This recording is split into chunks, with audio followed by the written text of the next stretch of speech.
This is Atomic Shinobi, and today I'm going to narrate first part of What If Naruto Gave Up on Sasuke after Retrieval arc. If you enjoyed this video, please like, share and subscribe to this channel. Now wasting no more time, let's start the story. 3 days following the altercation, a person can learn a lot about themselves after 2 days of lying alone in a hospital bed and 1 day of unconsciousness. After the unsuccessful attempt to retrieve Sasuke, Naruto returned half dead. Well, you count yourself fortunate to be alive when the Chidori, an A-rank jutsu, shoves you close to the lungs. His full recovery had required the Kyuubi's and Konoha's best medics' combined efforts and assistance. Other than his pervy sage, Ba Chan, Shizune.ne Chan, and Kakashi Sensei, who likely wanted to mend their relationship after all the neglect in training, no one paid him a visit during those 2 days. Regardless of his past actions, at least he came to see how I was doing. Where are my so-called friends, or Sakura? Chan, an agitated Naruto muses, I can't blame the people who accompanied me on the mission because they might be hurt, but what about the others? The only positive aspect of his 3 days in the hospital was that it gave him the opportunity to think back on his previous existence as a shinobi and as a person. What a joke it is to think that he thought of Sasuke as his brother. A brother, who almost killed him in order to gain power. Well, it's irrelevant now, isn't it? By now, he is most likely in the base of Orochimaru, having crossed the border of the Land of Fire. I don't consider him a brother, friend, teammate, or comrade. Simply put, he is a traitor. Foolish jerk. I was holding back from killing him while attempting to persuade him to come back and accompany me. Even though I couldn't have killed him, killing the villagers, precious Uchiha, would have made my already terrible life in the village even worse due to my 9 tails. And that precious Sakura Chan of his. It required a few hours for him to focus and discover the reason behind his initial attraction to her. Did she like Sasuke more, or was it because she was as loud as he was? Who knows? He tried to lift her spirits and asked her out on casual dates, but in return, he was constantly scolded, yelled at, or physically assaulted. It was the most ridiculous crush he had ever had and the most foolish thing he had ever done. It was time for a change, and above all, the mask needs to come off. How, in all honesty, is it possible that he managed to remain so content and joyful despite being despised by the majority of his age group classmates, the academy teachers, and the villagers? Nobody realized that beneath that ebullient, happy, go lucky fool who yelled things at the top of his lungs was a boy who took it all, kept it to himself, shrugged it off, and continued living his life with a smile on his face. Nobody can tolerate such hatred and act as though nothing occurred. He did, however, hear the whispers, witness parents dragging their children away from him, and observe that the majority of store owners forbade him from taking anything from their establishments. Not anymore. How much did it cost to be a loud, brazen, obnoxious, and cunning king? A fool who failed to properly study the fundamentals of ninja.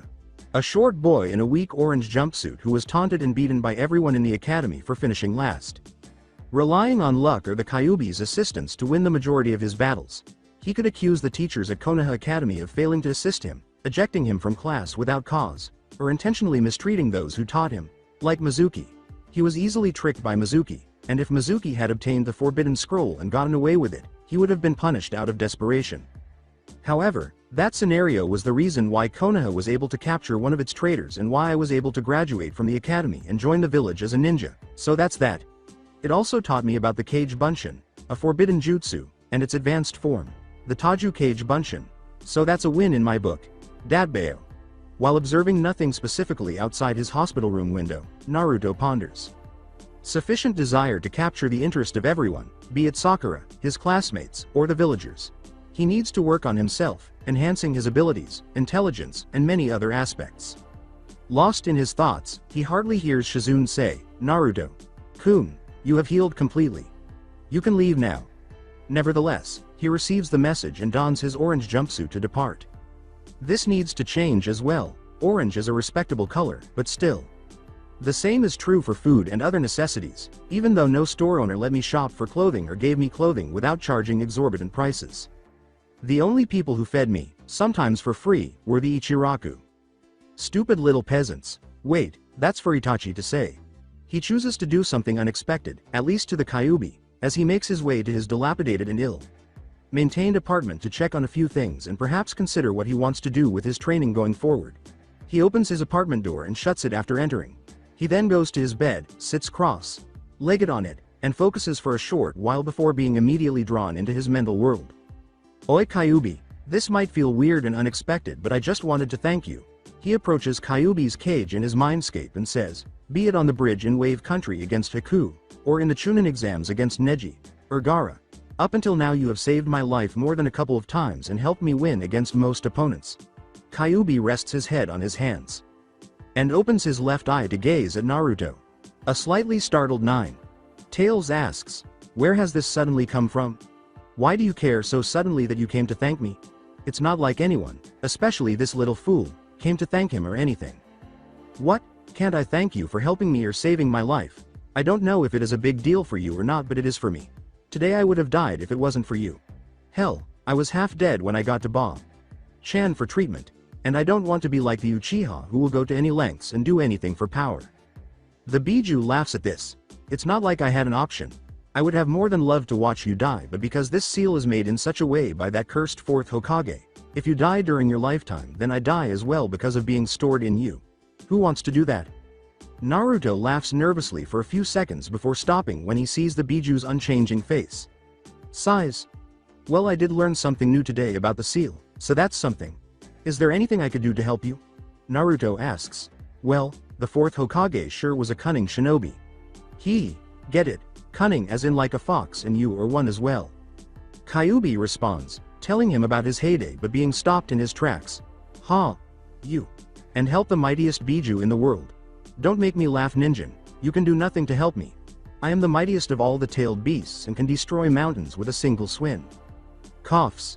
Okay, let me rephrase that, is there something I can do to, please, you? How's that?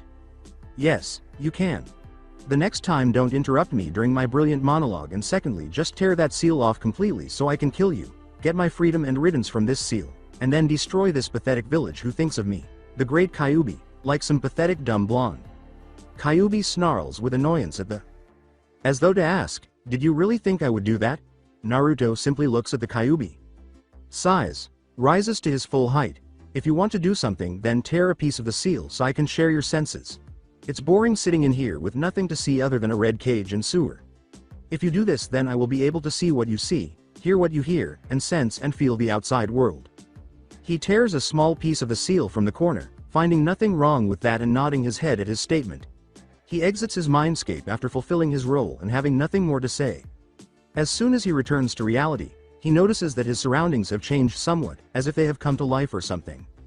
I shared those senses with you through the seal, so your hearing and smelling senses have increased, the Kyuubi informs Naruto. After being in the hospital, am I hearing things or am I just crazy? Looking around the village, Naruto tries to figure out why this is happening. No, you moron, we can talk to each other without you having to enter your mindscape because you tore off a piece of the seal. I'll understand you if you just think about what you want to say.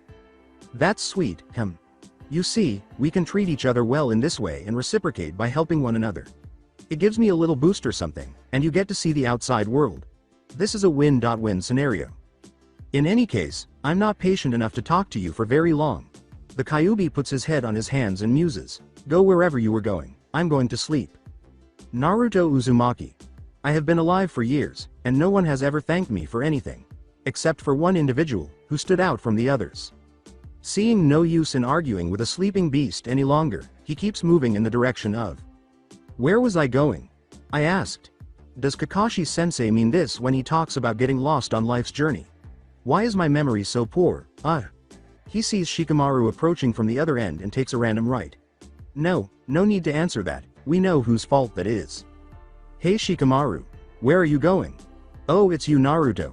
I was just going to the hospital to check on Choji. He ate some special Akamichi pills during our last mission and was admitted there. Let's just hope he recovers quickly then. Now that you think of it, I don't know about anyone's whereabouts from the mission. Is there anyone else in the hospital from our mission? Yakiba was admitted straight away when he was brought here, and Neji was in a critical situation. He is in the ICU. They both were made to fight tough opponents. No, all of us were way below in terms of skills compared to the Sound 4. And then there were their curse marks which gave them major boosts. I was lucky that I only got my index finger injured as compared to the injuries to you and the others from the mission, says Shikamaru as he examines his bandaged finger. They are still my classmates and comrades even though I don't have the same friendships with any of them as Shikamaru and Choji do. And now, because of that power, hungry Uchiha, they are all in very bad shape. No, I won't waste my time trying to find him because it's final. Sakura should do that anyhow. If I do anything with the intention of getting him back to Konoha, I will never get better. Additionally, it makes sense that Shikamaru and Choji didn't come to see me because they were addressing their own issues. Naruto muses over the circumstance before noticing Shikamaru's vest. It is for Chunin's because it was somewhat darker than the one his sensei wears. As Naruto says, "Oi Shikamaru, you got promoted to Chunin huh, congrats dude.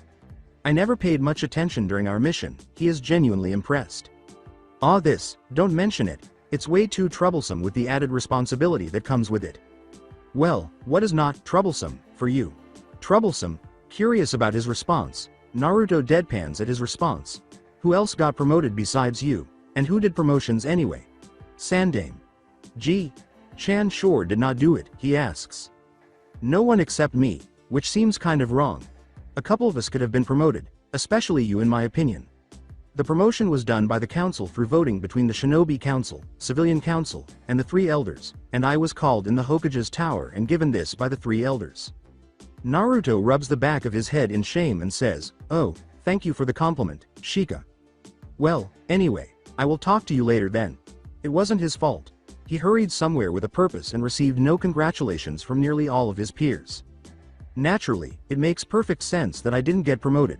Why would the 3 bags of old bones and the civilian want the demon to advance? Their biggest issue is that I'm growing stronger and could attack the village or kill them. As Naruto rushes to the Hokage tower, he muses, "It's not a bad idea though if only came to me a bit earlier."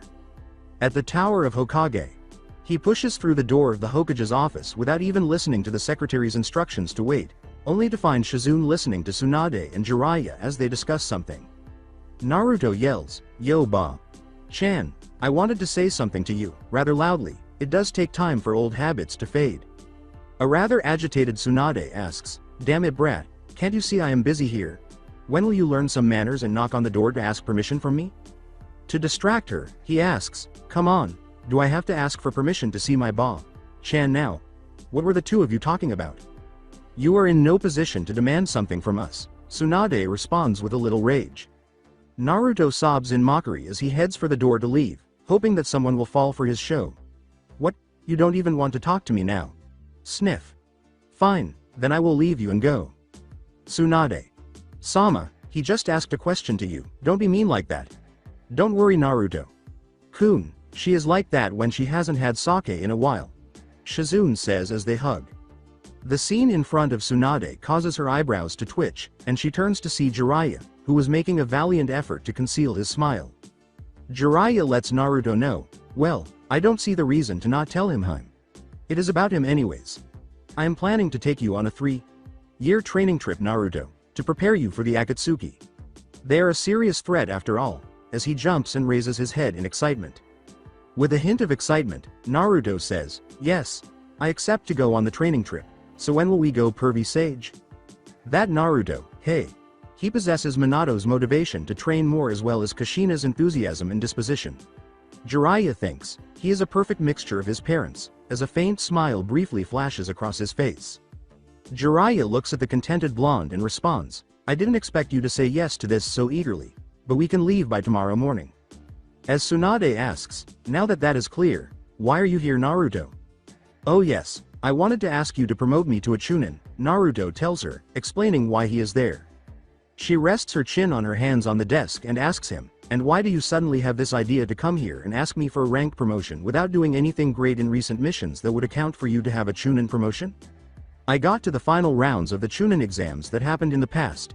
In the 3rd round, during my match, I beat Neji in a fair fight, well as fair as a shinobi fights. And then it was me who stopped the One-Tails from wreaking havoc on the village and killing our shinobis and villagers. If all of this effort doesn't warrant a promotion, then I don't know what does," Naruto says as he recalls it all in his brain.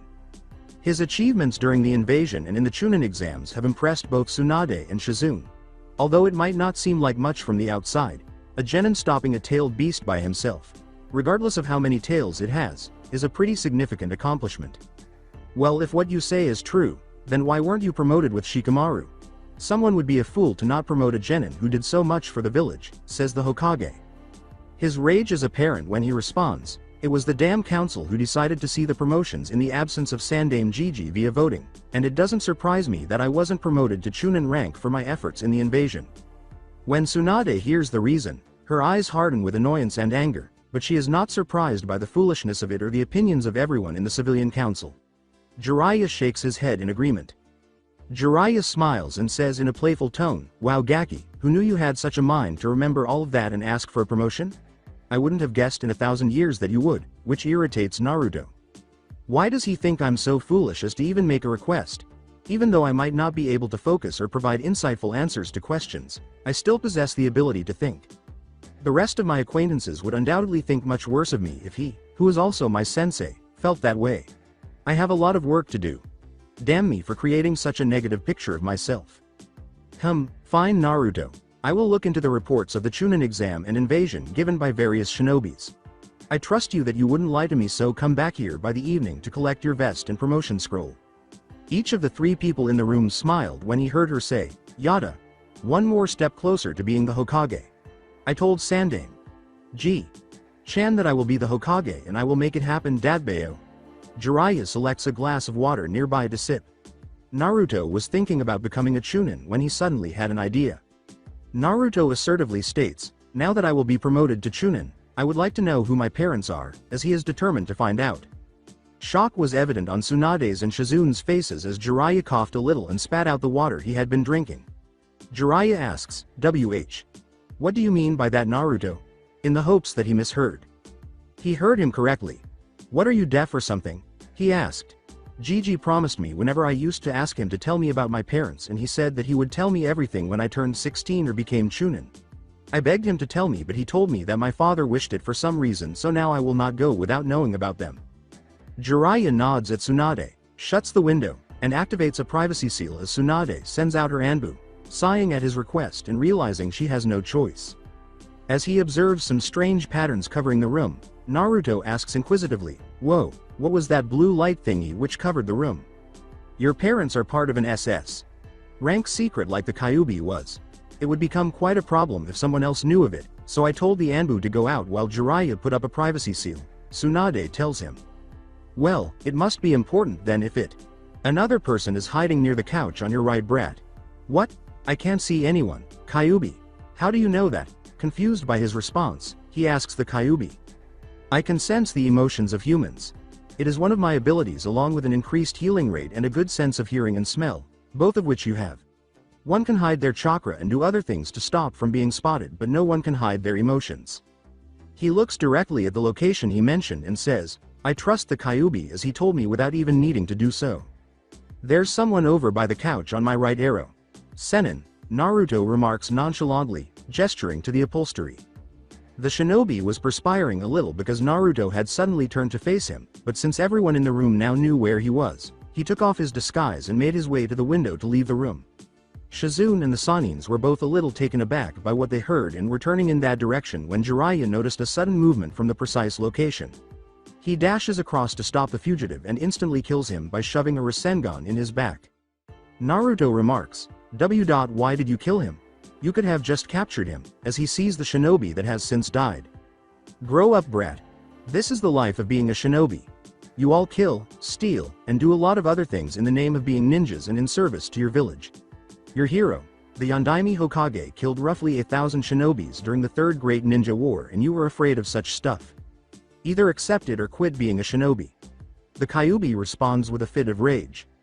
Naruto remains silent as Jiraiya says, "And he was anyways a root shinobi, so we wouldn't have been able to get any kind of information from him."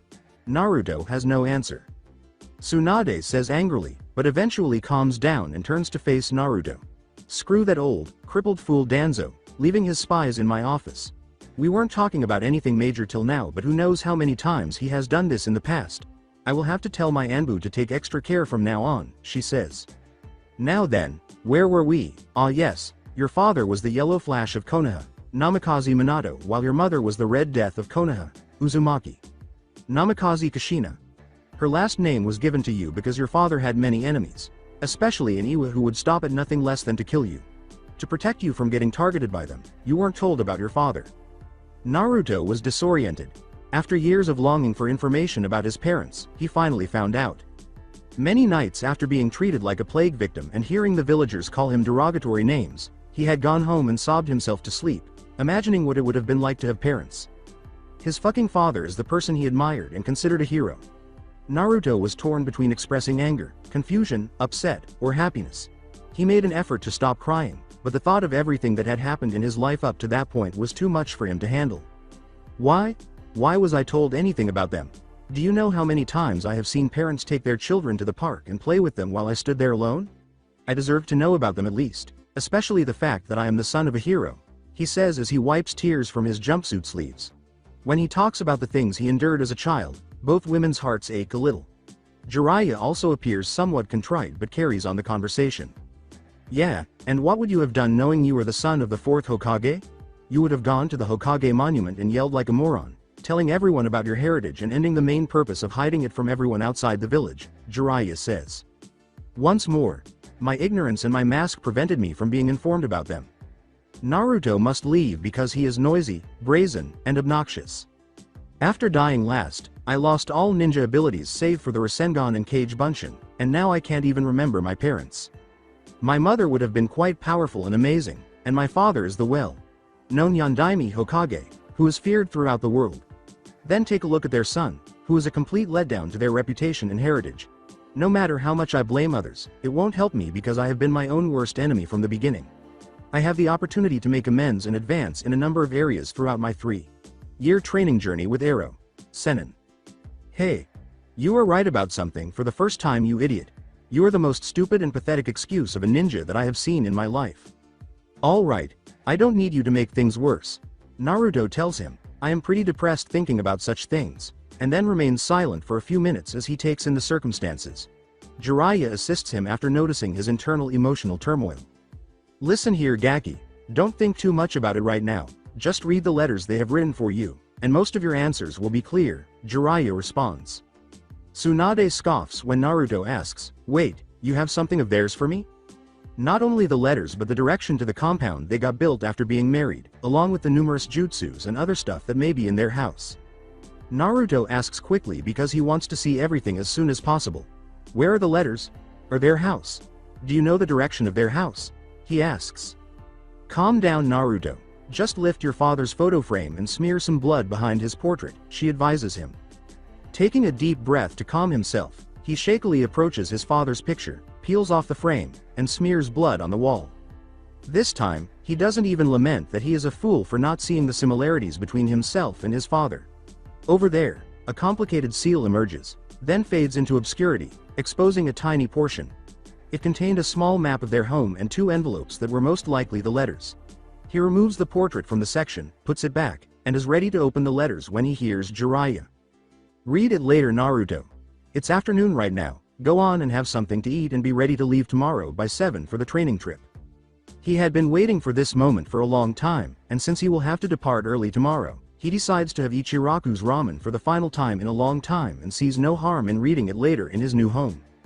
A concerned Tsunade asks, how will he take about Minato sealing the Kyuubi in him, Jiraiya? Jiraiya tells her, it will be fine. Minato has probably written everything of importance in it, besides trust in our blonde brat, and observes her nod. In Ichiraku's, hey Tucci. Oja-san, please give me 5 bowls of miso ramen. He smiles at him and says, it's you, Naruto. Sit down, it will be here in a minute. As he exits the kitchen, Ayame says, hello Naruto. Kun, where have you been the past few days? Hi Ayame. Chan. I was just busy doing some missions and was in the hospital the last 3 days after returning from a failed mission. Just got free this morning. Ayame asks with a hint of fear on her face, oh god, are you alright? What happened? Are you seriously hurt?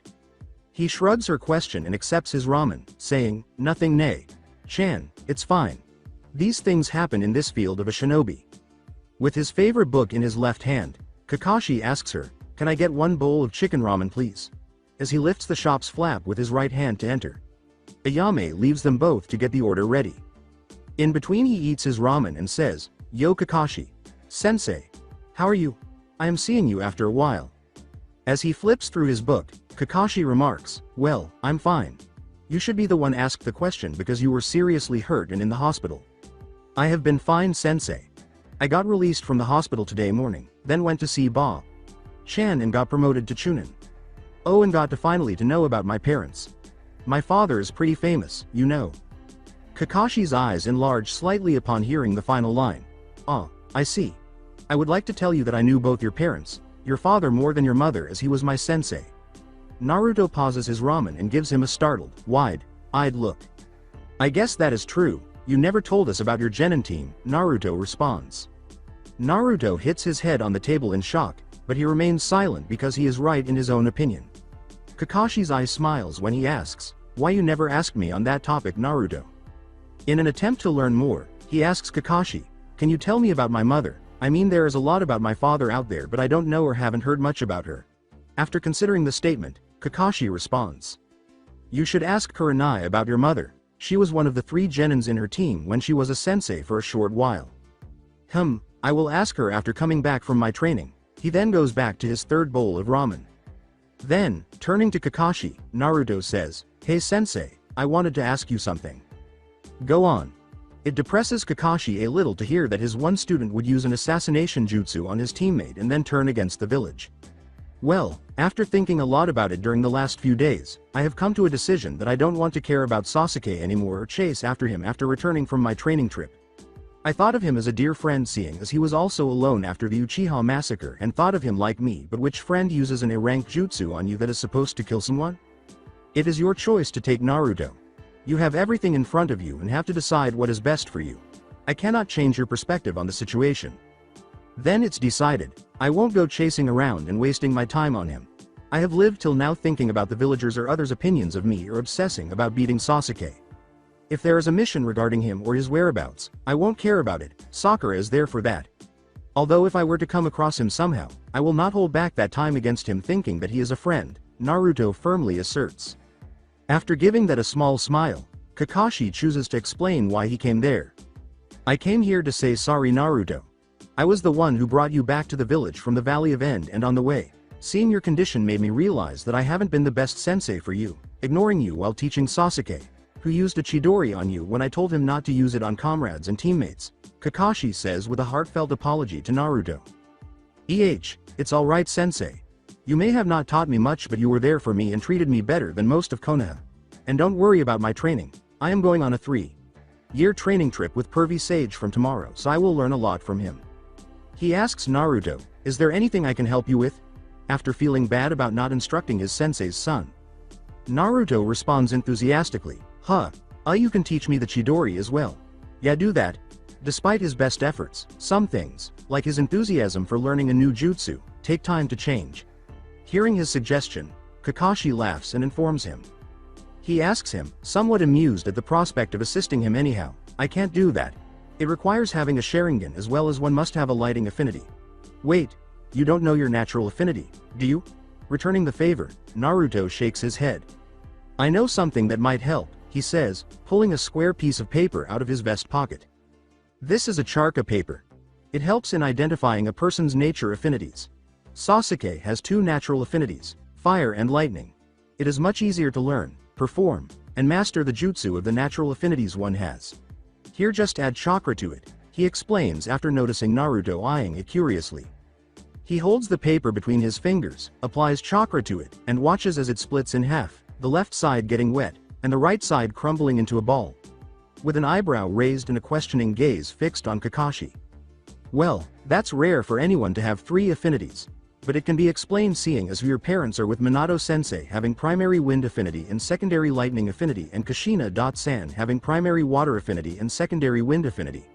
You have a primary wind affinity with closely followed water and lightning affinity. Although Kakashi merely chuckles and touzles his hair a little, Naruto exclaims, I knew I was awesome. Take that Sasuke Teme. Kakashi. Sensei, could you tell me before going on the training trip what all I need to work upon? You have probably seen me train and stuff for 6 or so months, so you would probably know my weakness and as such areas to work on. To see Naruto nod at him, Kakashi asks, I am going to be completely honest with you, so don't be disappointed, okay? Your weakness, it's in every area, he says, and observes as Naruto hangs his head in embarrassment. Look, it's better if you know where you lack, Naruto, so that you can improve. Okay. Your taijutsu has no style at all, and Genjutsu is non-existent in your case. You should focus on improving your chakra control as well. Not on an expert level needed for doing medical ninjutsu, but it should be at least Jonin level or up so that performing jutsus becomes easier and you don't waste chakra doing it. You should also branch out your ninjutsu a bit other than the Rasengan and Kage Bunshin. It's good that you have 3 affinities, you can learn loads of different jutsus. And both your parents were masters of Fuinjutsu, so add that to the list. Naruto is terrified that he won't be able to improve as a shinobi in the next 3 years. What, Kakashi? Sensei, that's too much. How am I supposed to do so much in just 3 years? He cries. Chuckles nervously. Well, it's the job of a sensei to help his student. I should have told you this earlier, but anyways. The Kage Bunshin you use regularly is very good for spying and gathering intel. It's because whatever a shadow clone learns, its memories are passed on to its creator. You can apply this to your studies as well as to improve yourself. So if your clone reads a book while you sleep, after dispelling the clone you will remember whatever it read. Kakashi tells Naruto and turns toward him to observe his mouth open. After giving him a hug, Naruto quickly leaves the stand to check on his parents' house, leaving a happy Kakashi by himself who was able to assist his student. This is wonderful. Because my chakra reserves are so high due to the Kyuubi, I can easily produce hundreds of clones. This would make my job easy and I won't need to read boring history books. Thank you for your help, sensei. See you later, Naruto says. In the vicinity of the Hokage monument. Their compound is somewhere around here. Huh? Naruto remarks. They sure did get it isolated from others, as he makes his way to the spot and consults the map in an attempt to determine its location. He had reached the Hokage monument as a result of his exploration, where he could see the entire village below and the remaining stone faces of the Hokage. He discovers a medium-sized compound close to the forest after 10 minutes of exploring the area around the monument. I should send a clone to Ba-chan to pick up my promotion scroll and Chunin vest, and it should remember most of the things that happened during its life, according to Kakashi. Sensei. Wait, do they have a life? Naruto muses over the absurd theory, almost forgetting the task at hand. He yells, Kage Bunshin no Jutsu, while making a cross with his middle and index fingers on both hands. Go to Ba-chan's office and get the things provided with a promotion, Naruto tells the clone. When he sees the clone leaving, he approaches the compound's gates and foolishly tries to push them open. Why wouldn't they secure their compound's doors? Now that I'm a little more composed and don't yell random nonsense every few minutes, I can see how foolish I might be in different situations. He remembers what he had to do to obtain his parents' letters and applies some of his blood to them while he mulls over a method to open the gates. He opens the gate to reveal a 2-story large house, a garden, a pond, and trees in the compound, after a few seconds of seeing a seal come and then disappear. He smears blood on the door of the house once more as he approaches it. It appears that they took this house's security seriously. What happens if someone else tries to get inside? The Uchiha jerk will foolishly attempt to enter and rush in if I simply inform him that Itachi is inside. Uchiha is a stupid child. Even though I really enjoy it, it's Itachi's line, damn it. As he enters the house, he notices a table between some couches and a fireplace. His parents' portraits, spanning from their early years to their marriage and beyond, are displayed on the wall in the back. A dining table is situated directly in front of the picture frames. He creates a second shadow clone and instructs him to bring all of his valuables to his previous apartment. There is a large kitchen to the left, and a bathroom is a short distance away. He dispels the clone and is consumed by the brief but significant conversation the clone had with Tsunade as he watches his clone place the items he brought from the Hokage's office on his promotion on the table. He looks around and finds 5 rooms on the floor, each with its own bathroom, as he ascends the stairs to the second floor, which are located farther back between the kitchen wall and the bathroom. He makes his way to the far end of the room and opens the door to reveal a queen-sized bedroom that is most likely his parents'. Near the bed is a small side table with a picture on it. Taking it up, he sees a photograph of his father grinning and putting his hand over his mother's, and as he looks at his mother's face this closely for the first time, tears well up in his eyes, blocking his view. Ka-chan. She is really stunning. Violet eyes and red hair. I have my too. Sans eyes and hair, but my face is the same as hers. In the photo, she is also grinning, and they appear to be in a good mood. He follows her hand and notices that it is resting on top of her round belly. When he realizes the significance of the picture, his hands that are holding the frame start to shake a little. They loved me before I was even born, and they look so happy, and here I thought my parents left me all my life, Naruto says. crying a little as he sees them and holds the photo near to his heart. He would have given anything to meet them and take their hand just once. He sets the photo on the table and proceeds to the closet on the left, where he finds a white cloak with red flames burned on the bottom. The words, "Fourth Hokage," are printed in red on it when he lifts it. He sits down on their bed, puts it back in the drawer, and shuts the closet. Later, I'll check the basement, which is most likely stocked with books and scrolls on various ninja techniques. I'm going to read my parents' letter now. Taking a deep breath to prepare himself for what is to come, Naruto decides to first read his father's letter as he takes the envelope and takes the paper inside it. Hello Naruto, if you are reading this, then know that I asked Sandaime to give this to you when you either became a chunin or when you reached 16. If it is the latter, then please forgive me if you can for not being there in your life for so many years. 16 years, without having the love of a father or a mother. I am sorry for doing this, but try and understand my predicament as well. I had no option at that time when the Kyuubi was ripped from your mother and sent to attack the village. I had to quickly think of a solution or the Kyuubi would have wreaked havoc on Konoha and lay waste to it and its citizen. Well, technically it still did, but it would have been far worse. Now listen closely, not many people know the exact reason why the Kyuubi attacked the village. A masked man attacked your Ka-chan that night when she was giving birth to you. He got hold of her, and because the seal weakens when a woman is pregnant, he was able to release the Kyuubi. I also saw the Mangekyo Sharingan in the eyes of the nine-tailed fox, so the masked man was an Uchiha who took control of the Biju with the dojutsu's visual prowess. As I am writing this letter to you right now, well, not me but a clone, try to put yourself in my place and see things through my perspective. How could I as a Hokage ask someone else to give their child for the sealing when I couldn't do it on my own? I am not saying that what I did was absolutely right or the only way, but at that moment, I only saw this as a solution. I believe that the villagers will see you as a hero for holding the Kyuubi back, as you will keep the beast sealed from the rest of the village, but if that is not the case, then please forgive me. Although, know that you are just the jailer of the Kyuubi and not the Kyuubi itself, Naruto. Also, that masked man, who calls himself Madara Uchiha, will try to control the Kyuubi again, so I believe if anyone could control the nine-tails power and stop the masked man, it's you, Naruto. After all, what father wouldn't believe in his child? I know I have placed a very heavy burden on you, which may result in you being hated as well, although I hope not. I trust you to do the right thing for yourself and the ones you consider friends. You should check the basement of our, now your house, where you will find the notes for my esteemed jutsus, the Rasengan, and the Hiraishin jutsu. Although I hope your godfather, Jiraiya, has taught you the Rasengan. It is an incomplete jutsu though, and maybe you will be able to complete it.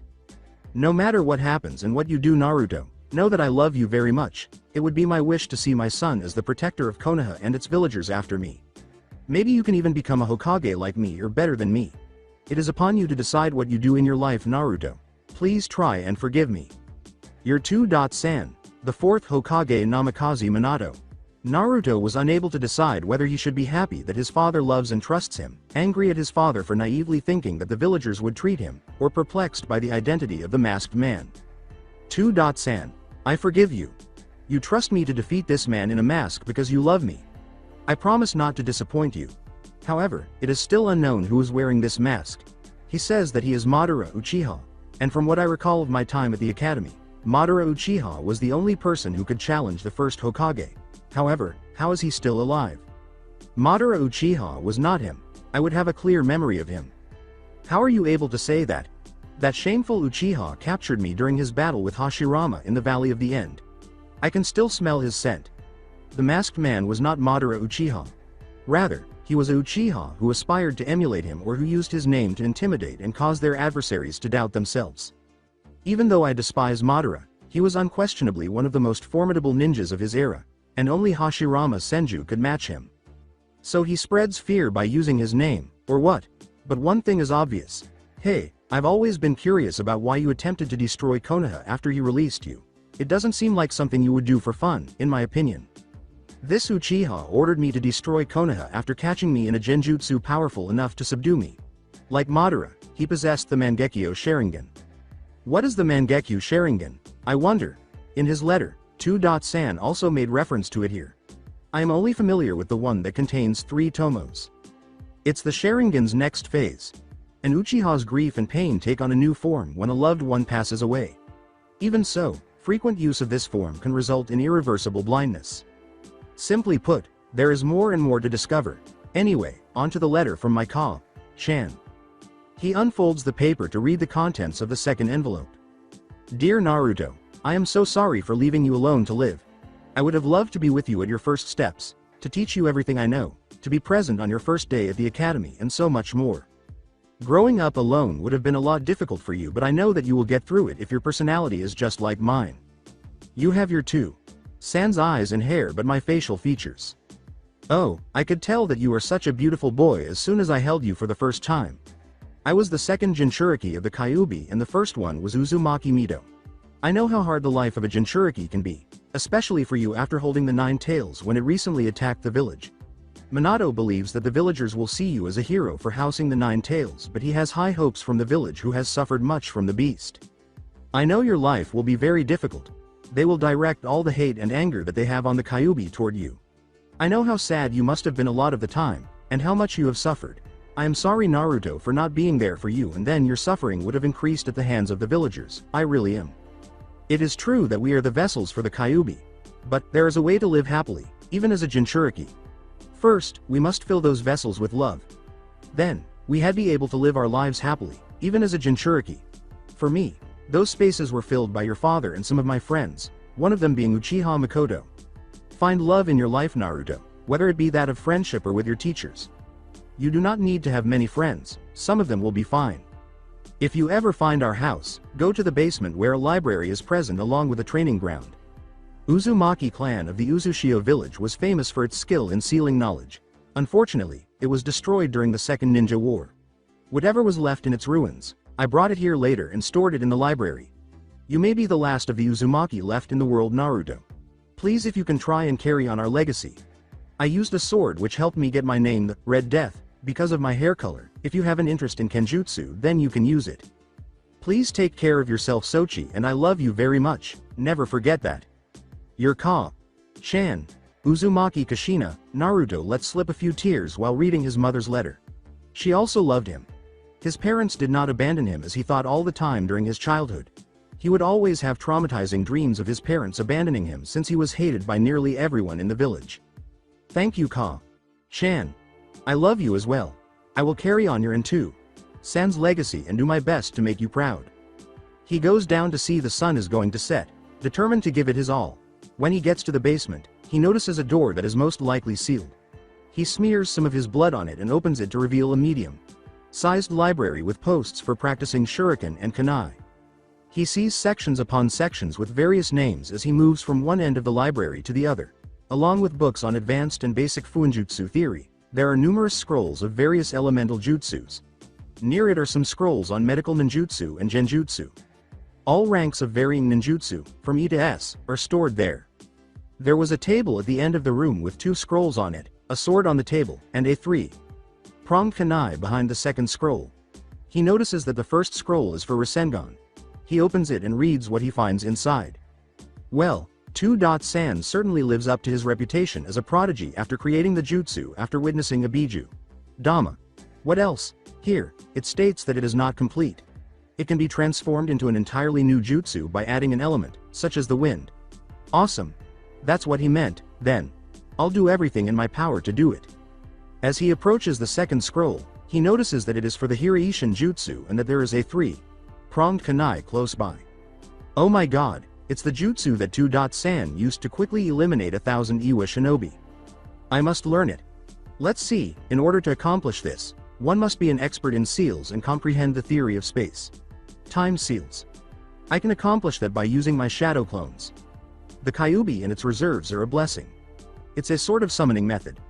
I can teleport to the formula location of the technique at any time by entering a dimensional void. It would be very beneficial if I could learn this. He then examines the sword, exactly his mother's, that is placed on the table. He holds it up and examines it carefully, revealing a katana. Its blade is protected by a black leather scabbard. A red hanging cord that can be used to hang it on the back or any other location is located next to the guard and on top of the scabbard. The sword's handle was covered in white and had equal amounts of golden diamond markings. He discovers a stunning sword when he removes the katana from its sheath. The blade was composed of chakra metal and was gray with a hint of black on the sides. As he descends, he notices a golden circular guard and a white blade collar. Learning Kenjutsu was immediately added to Naruto's list of priorities.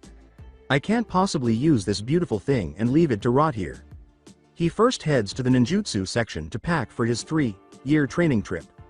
He finds 10 or 20 sealing scrolls in the room and places all the elemental jutsus on the wind, water, and lightning elements in it. He notices books on shape and elemental manipulation when he looks around. He keeps them in a separate scroll with books about advanced chakra control, hand signs, chakra theory, and more. He picks up another sealing scroll and holds books about the history of Konoha, its politics and laws, clan laws, and tactics and strategies for fighting. Most importantly, he keeps his mother's scroll and the Hiraishin Jutsu scroll in separate scrolls. Finally, in addition to his mother's Kenjutsu style, he picks up all the books on Fuinjutsu, including its theory, applications, and various categories such as barrier seals, body seals, space, time seals, etc. He goes upstairs to store the 5 scrolls he needs for his training on the dining table before sleeping in his parents' room. The following morning, Naruto gets up at 6:30, quickly gets into his orange jumpsuit, takes a hot shower, and brushes his teeth. He recalls something from his conversation with the Hokage while he waits for his instant ramen to be ready. "Oi Kyuubi, are you awake? There was something I wanted to ask." "What is it, brat? Who screams so early in the morning?" "I apologize, but I had a question for you. You mentioned yesterday that you could sense people's emotions. I was wondering if you could give me the ability to sense people's emotions because I am not a sensor ninja, and even if I were, someone might be able to hide his chakra." Naruto asks, unsure of how to respond. "And why would I do that? I am not getting in return, am I? I don't believe in charity work." "Well, I could change the surrounding of this seal," Naruto says, searching for something to do. "I mean, sitting in a sewer must be so boring." After giving it some thought and observing Naruto intently, the Kyuubi says, "All right, you do that, and I will grant you my power. Make it a green meadow or something." This causes Naruto to fidget under the fox's stare. Though he knows he doesn't know how, Naruto gladly accepts and proceeds to do so. Sorry, but I don't know how to," he says, sheepishly massaging the back of his head. "Tell me how I can alter it, please." Kyuubi responds, keeping his head on his paws, "It's your mind, just will it to change. Do it and go. I need to sleep. Start meditating to get a grip on the sensing and to increase its radius."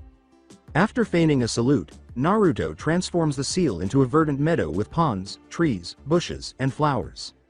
After witnessing Naruto dash atop buildings while carrying a backpack full of scrolls, the Kyuubi closes his eyes and muses.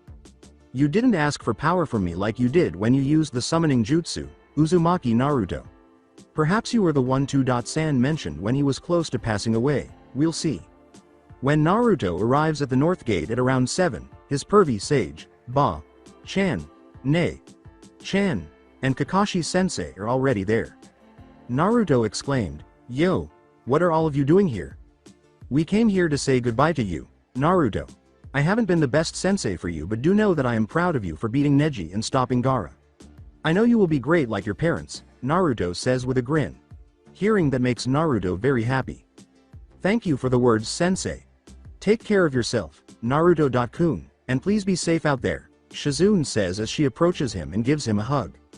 Naruto responds, "I will be fine, Chan. Don't worry," and gives her the thumbs up. "Take good care of yourself, brat, and don't do anything stupid. Keep my grandfather's necklace close to you and do not become a pervert like Jiraiya, is that understood?" Tsunade grumbles a bit. Naruto simply nods quickly in fear of her. She reaches for his chin, lifts it, and gives him a forehead kiss while grinning at him. Jiraiya, who is waiting. "Come on, Minato, it's time to go," she says. Naruto rushes to him, waves his hand to the 3, and smiles broadly over his shoulder. Shizune turns to Tsunade as he leaves, stating, "It will be quite a silent 3 years without him in Konoha." "You are right, but I get a feeling he would be quite strong when he comes back." Even Kakashi laughs at that. When he notices that both women are turning to face him, he says, "He has got his father's drive to learn jutsus in him. To be able to learn the Kage Bunshin in a couple of hours and the Rasengan in just a week without knowing the secret of the shadow clones is nigh impossible for many experienced Jonins. He may as well be my equal or surpass me in skills by the time he comes back. The only thing he would need would be an experience of the shinobi world. Traveling to Konoha. So, Ero, Senin, what will you teach me these 3 years?" Let's see. I will work on increasing your chakra control as well as your taijutsu while also helping you in controlling the power of the Kyuubi. When he stops on the road, Naruto looks at him and says, "What, that's it? Why didn't you tell me earlier then, I wouldn't have come with you." An agitated Jiraiya responds, "What are you talking about, Gaki? Minato sealed the Kyuubi into you so that you could use its power. That arrogant brat, the great Jiraiya Sama, was teaching him doubts. No, I am not using his power and that's final. He is not just a mindless beast from who you just take power. If he wants to then he will share his power." Jiraiya and the Kyuubi are both astounded by the response. Perhaps you, Uzumaki Naruto, will be the one to comprehend the tale. Beasts. Well, you've certainly added interest to the future, the Kyuubi muses to himself. And secondly, in all of my fights till now I have had to depend on the Kyuubi to save me. Whether it be against Haku in the Wave Country, or Neji and Gaara. And lastly, don't you think that the Akatsuki will be prepared for me to use its power against them? Orochimaru used a Gogyo Fuin seal on me, cutting me off the Kyuubi's chakra. What's to stop them from doing so? Asks Naruto as he looks at Jiraiya. Well, brat, it looks like you have thought a lot about it, so why don't you go and enlighten me on what you want to learn? I have to improve my chakra control and better my taijutsu. Do you know what will help me? Yes, I will teach you your father's hummingbird style, which uses speed, agility, flexibility, and quick reflex to do damage. You will need to increase your speed for that. That's fine. So I will train in taijutsu and perfect my kunai accuracy, while my clone read books on chakra control and start with basic fuinjutsu.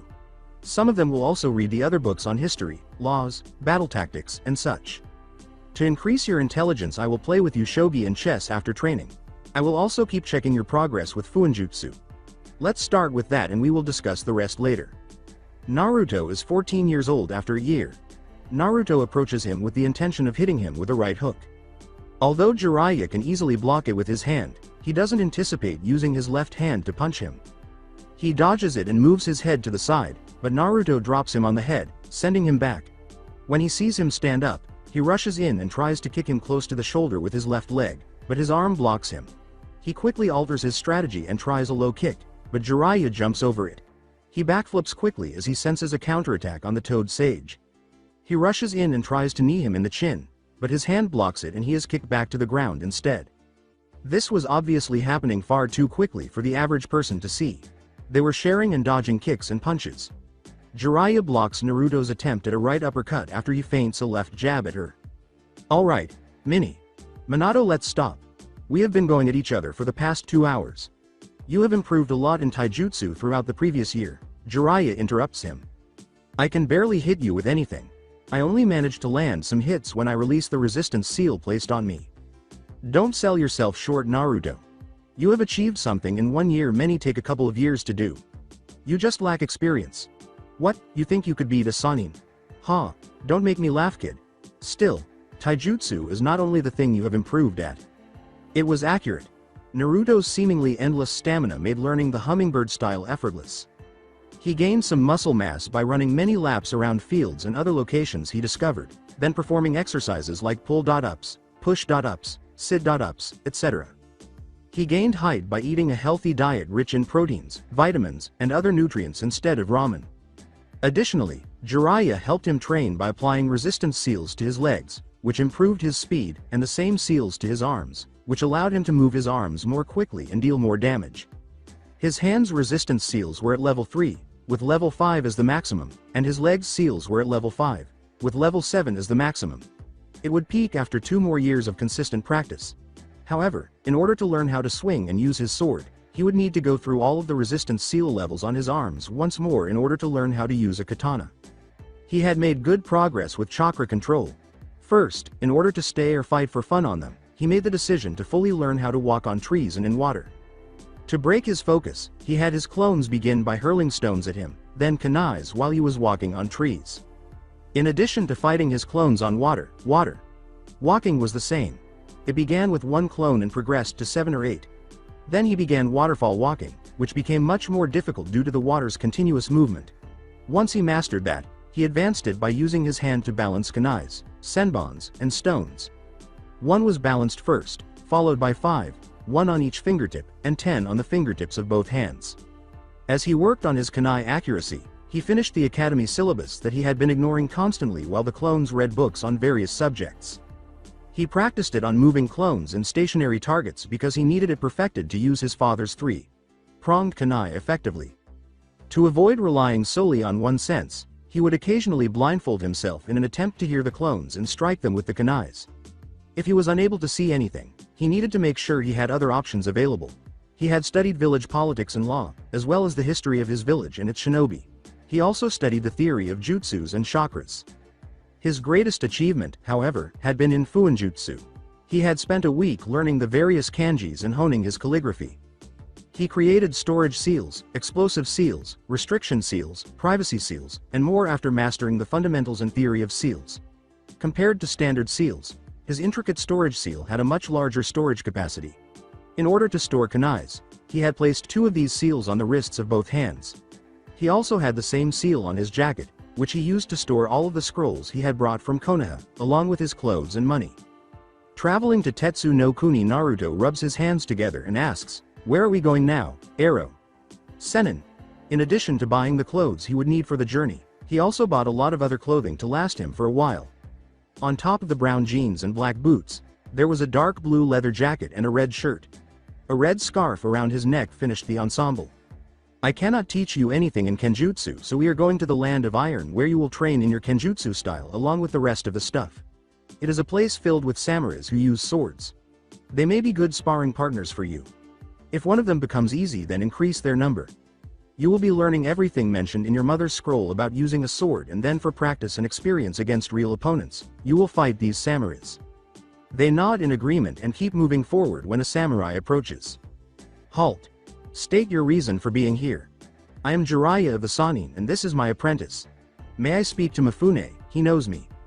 The guard nods after observing them for a moment before guiding them to the building in the middle of the space. He knocks on what is likely Mifune's door and enters after hearing a muffled, "Come in. Please go inside. He will see you now," he says when he returns a minute later. When Naruto and Jiraiya enter, they discover a man with gray hair falling down his back and bandages wrapped around his head. He would have been in his 50s and was of average height. "Welcome, Jiraiya. Sama, to what do I own your company? And who might the young man be?" asks Mifune. "Hello, Mifune. This is my apprentice Uzumaki Naruto, and we have come here because he has an interest in Kenjutsu. So I thought to bring him here. We won't disturb you or your samurais much, just ask them for spars in between." Mifune considers the possibility of engaging in a good spar with him. That's fine. I am happy that someone as young as him has taken an interest in using a sword. Maybe by the end of his Kenjutsu training, I will challenge him for a spar, she says. "That is fine by me," Naruto responds. Naruto is 16 2 years later. Naruto had been happy with the past 2 years. If Mifune's comment was any indication, he had mastered the use of his katana. Using the scroll, he had first practiced the fundamental stances before moving on to the various katas of his mother's style. He needed 2 weeks to master all the forms with a wooden sword, and then a few more weeks to get used to the katana. Then, using what he had learned, he engaged his clone in combat, gradually increasing their numbers from 5 to 12 at a time. He then created a clone to blindfold him, and as the clones attacked him with wooden swords, he fought back using his senses. After that, swinging the sword was much simpler. He then spent a few weeks honing his skills by sparring with the samurai. He was asked to spar with Mifune at the time of departure. Almost an hour had passed during the spar, and neither of them had given up. There was only the clang of metal and the sight of swords being dodged, parried, and blocked. Naruto had a few scratches on his face and numerous rip marks on his clothing. Mifune had congratulated him on his achievement, but he was caught off guard when Naruto unlocked the resistance seal that had been applied to his arms and legs. He was able to make numerous cuts on Mifune's arms and skin by moving his hands faster and more forcefully, which gave him more momentum when swinging his katana. He has the potential to become the greatest swordsman with more practice. Ninjutsu followed, and he was skilled at picking things up fast. Jiraiya said it had to do with ninjutsu skill and stupid blondes. He understood the theory behind jutsu making, chakra molding, and all the hand signs. He was able to perform and master jutsus with ease because he had already attained an above Jonin level of chakra control last year and continued to practice in between. However, he first studied all of nature and elemental manipulation in the books and went through the various steps needed to become an expert in an element, such as using wind chakra to split a leaf, halting a river's flow, or using chakra alone to make a light bulb glow. He completed all 3 of the elements in 8 months, whereas a typical shinobi would need years to complete each of the 3 stages. He then found it easy to perform the various elemental jutsus. However, he aimed to become proficient in the majority of them and create fewer hand signals to execute them. Ultimately, he was able to reduce the hand signs for the majority of his jutsus to 4 or fewer. He was also a master of the Rasengan, able to create it without the aid of a shadow clone and instantly form it. He was able to channel that chakra through his katana's blade, which was composed of metal that conducts chakra, because he had mastered both the wind and lightning elements. While the lightning coated chakra allowed electric current to flow through some objects if struck or stabbed by it, the wind coated sword allowed him to pierce most objects more easily.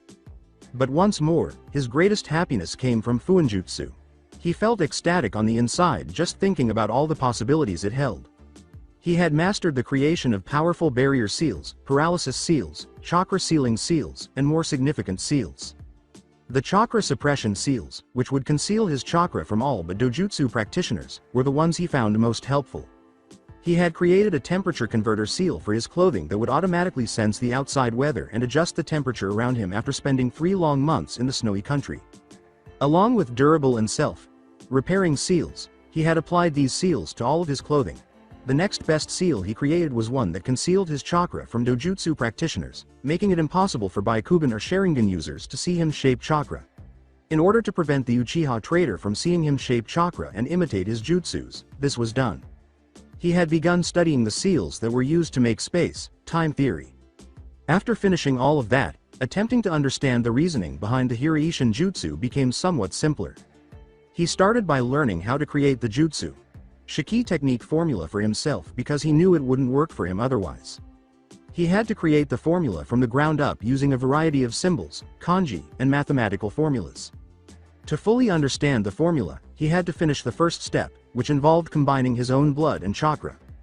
By simply touching the surface or his opponent, he could apply this formula, and the best part was that even if he died, not that he intended to, the formula wouldn't be taken away. The entire procedure was level 1 of the Flying Thunder God technique, or Hiraishin no Jutsu. The second step was to teleport to the specially made kunai like his father by applying the jutsu Shiki on it. The Hiraishin Durai, Flying Thunder God, Guiding Thunder, was the final jutsu related lesson he took away from his 2 sans note. The Flying Thunder God formula is used in this barrier technique to create a barrier space that has the power to bend away anything that comes into contact with it. According to Jiraiya, the space-time barrier jutsu has demonstrated sufficient strength to deflect techniques as destructive as a biju, Dhamma. He was able to reverse engineer the entire formula and come up with a new one that would force his chakra through the seal and call forth an object to the person who made it, in addition to learning everything from the notes. He had given it the name Reverse Hiraishin Seal and attached it to his katana so that he could summon it in his hands along with his 3-pronged kunai in the event that he dropped it. A.N. Think of it like the physics of Stormbreaker or Thor's Mjolnir, but instead of floating in the air, it just appears in his hands. It wasn't as impressive as his father's technique, but he could summon his sword in his hands and throw his opponent completely off balance for a moment, which could give him the advantage in a challenging battle. Through playing chess or shogi with Jiraiya or working through the puzzles he gave him, he had significantly raised his general IQ over the years. All of the blindfold taijutsu and kenjutsu practice had improved his reflexes and battle awareness. Having practiced various battle strategies and war tactics, he was able to make quick decisions and devise plans while on the go. Since he would have to tend to his garden in the compound, he had learned how to cook and grow plants. He began to meditate in order to expand the range of senses that the Kyuubi had given him. Additionally, Jiraiya informed him that it would make it easier for him to learn senjutsu in the future by using the toad's summons. His ability to sense emotions had become second nature to him as a result of meditation, which also helped him maintain his composure. Jiraiya also advised him to control his anger so that he wouldn't just run blindly toward his enemy. But by following the second Hokage's advice and practicing controlled breathing and meditation beneath a waterfall, he was able to fully master his emotions. He could now become serious at any time, and it was hard for anyone to make a mistake and become emotional. However, that was all for enemies and missions, not for his beloved. Following Jiraiya's advice, he had been traveling alone in the shinobi world for the past 3 months, accepting different B or A rank missions from the Hokage through messenger toads. He had benefited from being by himself and unhindered since he was able to travel quickly and complete a variety of tasks after removing the resistance seal. In those 3 months, he killed numerous missing ninjas with ranks ranging from B to A. He also bought a bingo book. While fighting them, he encountered a variety of situations, and for the first time, he was fighting by himself with no support, and the enemy intended to kill him. Near the Konoha gates there were 2 individuals strolling in the direction of Konoha. The first was Jiraiya, the same perverted toad sage, but it was the companion he was proud of. He thinks, "I am so lucky to have you as a student, Naruto," as he turns to face him and smiles. "Over the last few years, you have developed significantly. After a few years of experience, you might surpass both your father and me in skill or rank on par with us." His height had increased to an impressive 6 feet. Running, physical activity, and eating wholesome food have all been very beneficial. He had also changed significantly in appearance. He had long, golden hair that was spiky and reached his mid-back. It was secured in a straight ponytail with a black band, but he had dyed the tips of his hair red to represent his mother's side. His shoulders were reached by 2 shoulder bangs that fell on either side. A portion of his hair was falling on his Konoha headband, which was strapped across his forehead. His eyes were as blue as the ocean, and gazing into them could make one lose all sense of reality. His golden hair and blue eyes made him appear handsome, and the 3 whisker lines on either cheek gave him a cute yet occasionally savage appearance. He thought it looked pretty good, so he had painted the nails on both of his hands' fingers black. He continued to wear the green jade necklace he had won against Tsunade, but he had added a silver pendant with his parents' photo on the inside. That was something he had insisted on having. After donning black boots, he wore black anbu pants with 2 pockets at the knees and 2 at the hips. In contrast to his black boots and trousers, white bandages were wrapped around his ankles, and they were fastened with a red belt. He wore a skin-tight white t-shirt over a gray mesh shirt that covered his torso. Complex storage seals that held 30 of the 3-pronged kunais each were located at the end of his shirt, close to his wrists. He had gained muscle, but not to the same extent as the hefty raikage. His muscles were visible through the white t-shirt, and his body was athletic and slender. His flawless abs were visible through his clothing when he perspired. His full-sleeved red haori, which had black flames at the bottom and a storage seal that held his clothes, cash, books, scrolls, and other essentials, completed his ensemble. His katana was strapped across his back by the red hanging cord on his back. It was easier to unsheath because it was diagonally strapped and had a handle on the right side above his shoulders. His attitude also changed, in addition to his abilities and appearance. He still occasionally cracks jokes, but when confronted by an enemy ninja, he can quickly become serious. He moved quickly and precisely, and his face was emotionless. This Naruto maintains his composure and considers his surroundings instead of rushing in like the 13-year-old Naruto did. "Well, Minato, excited to be back and meet everyone?" replied Jiraiya. "I'm glad, but I won't go on and yell that I'll be back. If I hadn't chosen to take off the joyful, carefree act and keep going down the path, that would have been the case," Naruto responds. "Who would have guessed that you could control your emotions so well? It is beneficial, but it also helps to be at ease and think clearly and correctly, as you have been doing during the last 3 months of missions. Having a lot of ninjas make fun of you to get a rise has really helped. I have to listen to Iwa's missing ninjas' incessant sobbing, which is made worse by the fact that I resemble 2.san almost exactly. Yes, aside from the whisker lines, you do resemble him quite a bit. However, it's a good thing you slightly reddened your hair. You look good in it. God. Oh God. Hee. The sight of you will give everyone in Konoha a heart attack. They would see Yondaime-sama in you, their beloved," Jiraiya says, giggling at Naruto's expense. "Yeah, you old pervert, laugh it off. As a result, I'm returning to the compound, and you're going to Ba-chan's office. He most likely senses the marker in his compound because he disappears in a yellow flash after that. He has surpassed me as a master of Fuinjutsu, damn you, Gaki. Created numerous seals and mastered his father's coveted jutsu. From a temperature converter to his clothing's self-repairing and long-lasting seals. His 2 best seals, however, are the reverse Hiraishin seal, which was created especially for his katana, and the sharingan and byakugan, which conceal his chakra from dojutsu practitioners." As Jiraiya makes his way to the Hokage tower, he muses, even if someone takes his katana miles away, is dropped, lost, or forgot to bring it, he can just summon it because of the seal. At the compound of Uzumaki Namikaze, he sees the seals on the compound gates, a protection seal, a strength seal, a blood seal, and a chakra identifier seal. When he arrives in a yellow flash close to the gates, he just uses his chakra to open the gate and enter, spending a considerable amount of time looking at the house and garden. He creates 10 clones and gives them instructions to clean the ground, fill the pond with water and use a water jutsu to refill it, and water the trees and flowers while using a small kaiden just to burn the dead flowers. To get rid of all the dust in his home, he applies chakra to the doors and makes 5 more clones. When he gets to the basement, he leaves the clones to finish their work while keeping all the books and scrolls in their proper locations. For the first time in 3 years, he closes the compound's gates and looks out over the village. The village hasn't changed much. Naruto thinks, well, that's something new, as he rushes in the direction of the Hokage tower. Oh, so they added Chan's face on the Hokage mountain. At the Tower of Hokage, he knocks on the door of the Hokage after entering the building and passing a number of shinobi. When he opens the door after hearing a gentle, "Come in," he finds Jiraiya leaning close to the window, Shizune standing close to her, and Tsunade seated behind her desk.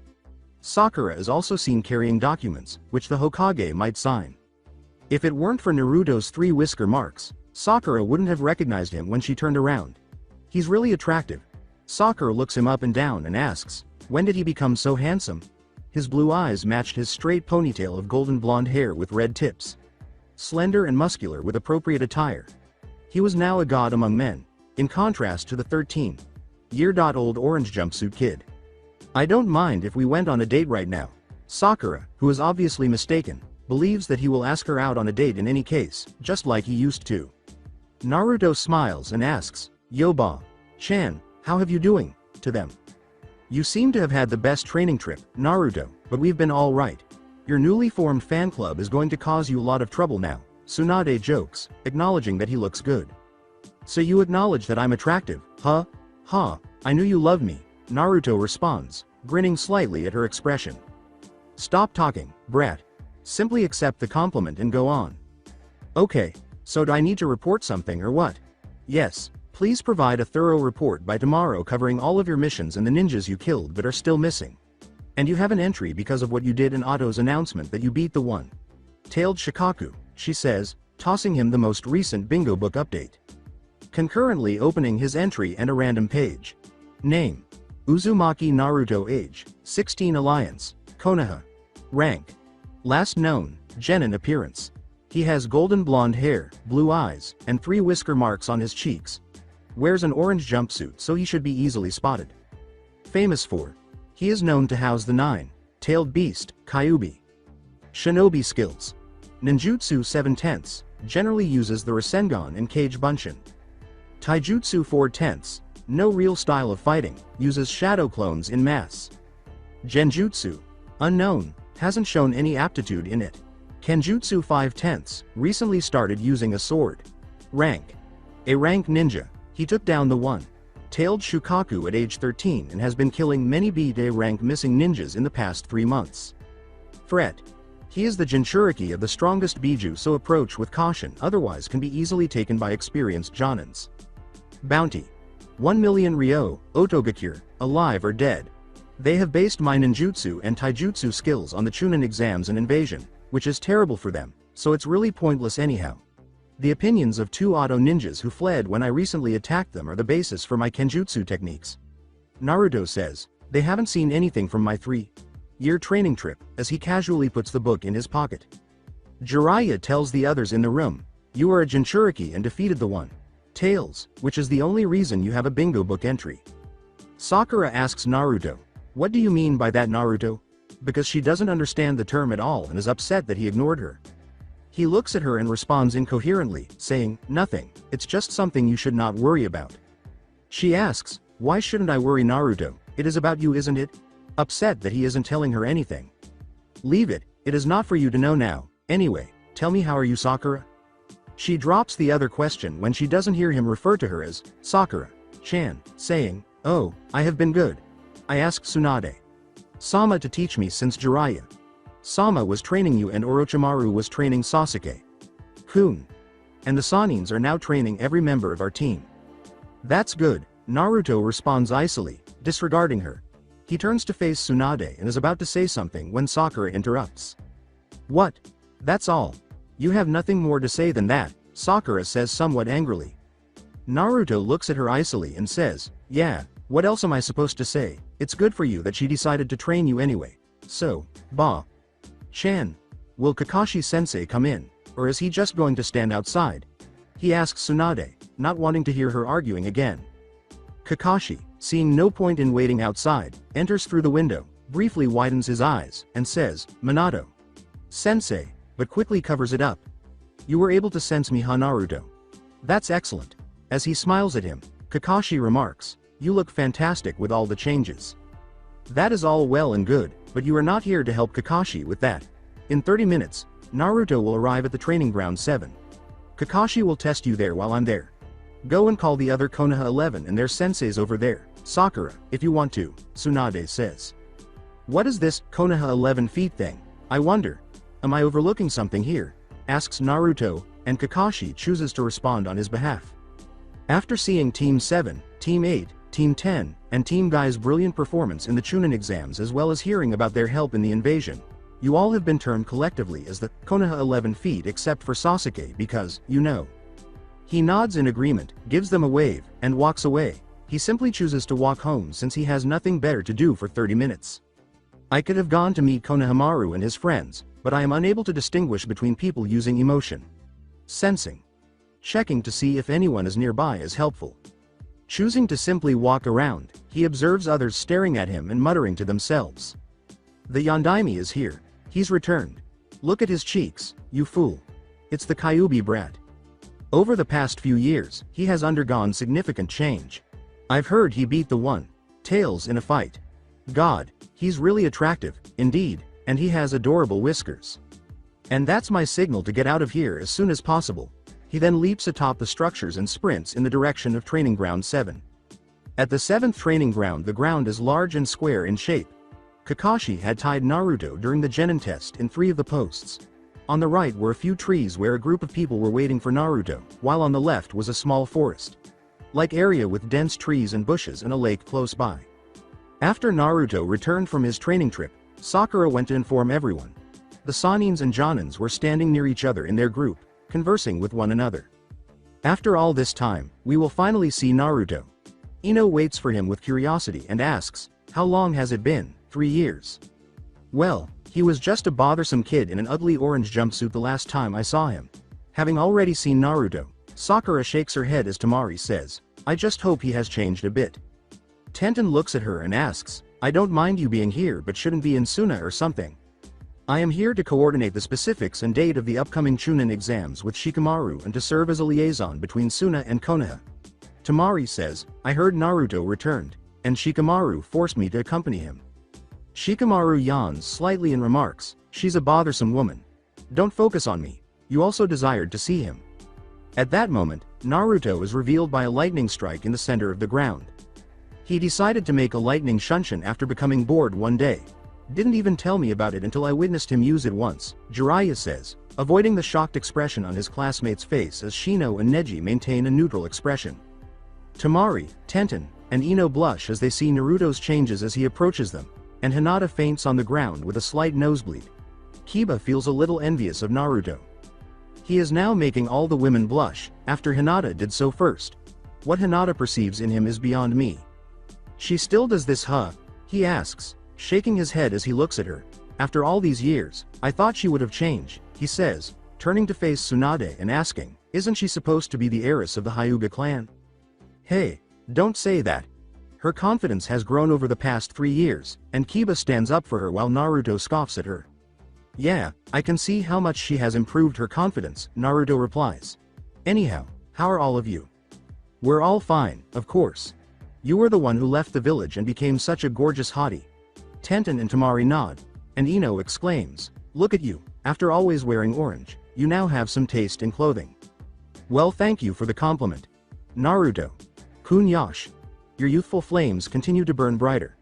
I hope we can spar like kids in the future," Lee exclaims. "Yeah, Lee, we can have a youthful spar later," Naruto responds. "Gosh. I'll run 500 laps around Konoha on my hands if I lose." Lee yells, with fire in his eyes, "I will also declare you my eternal rival." "Huh, you say something, Lee?" Naruto responds calmly, but he is secretly grinning and mimicking his sensei exactly. Naruto.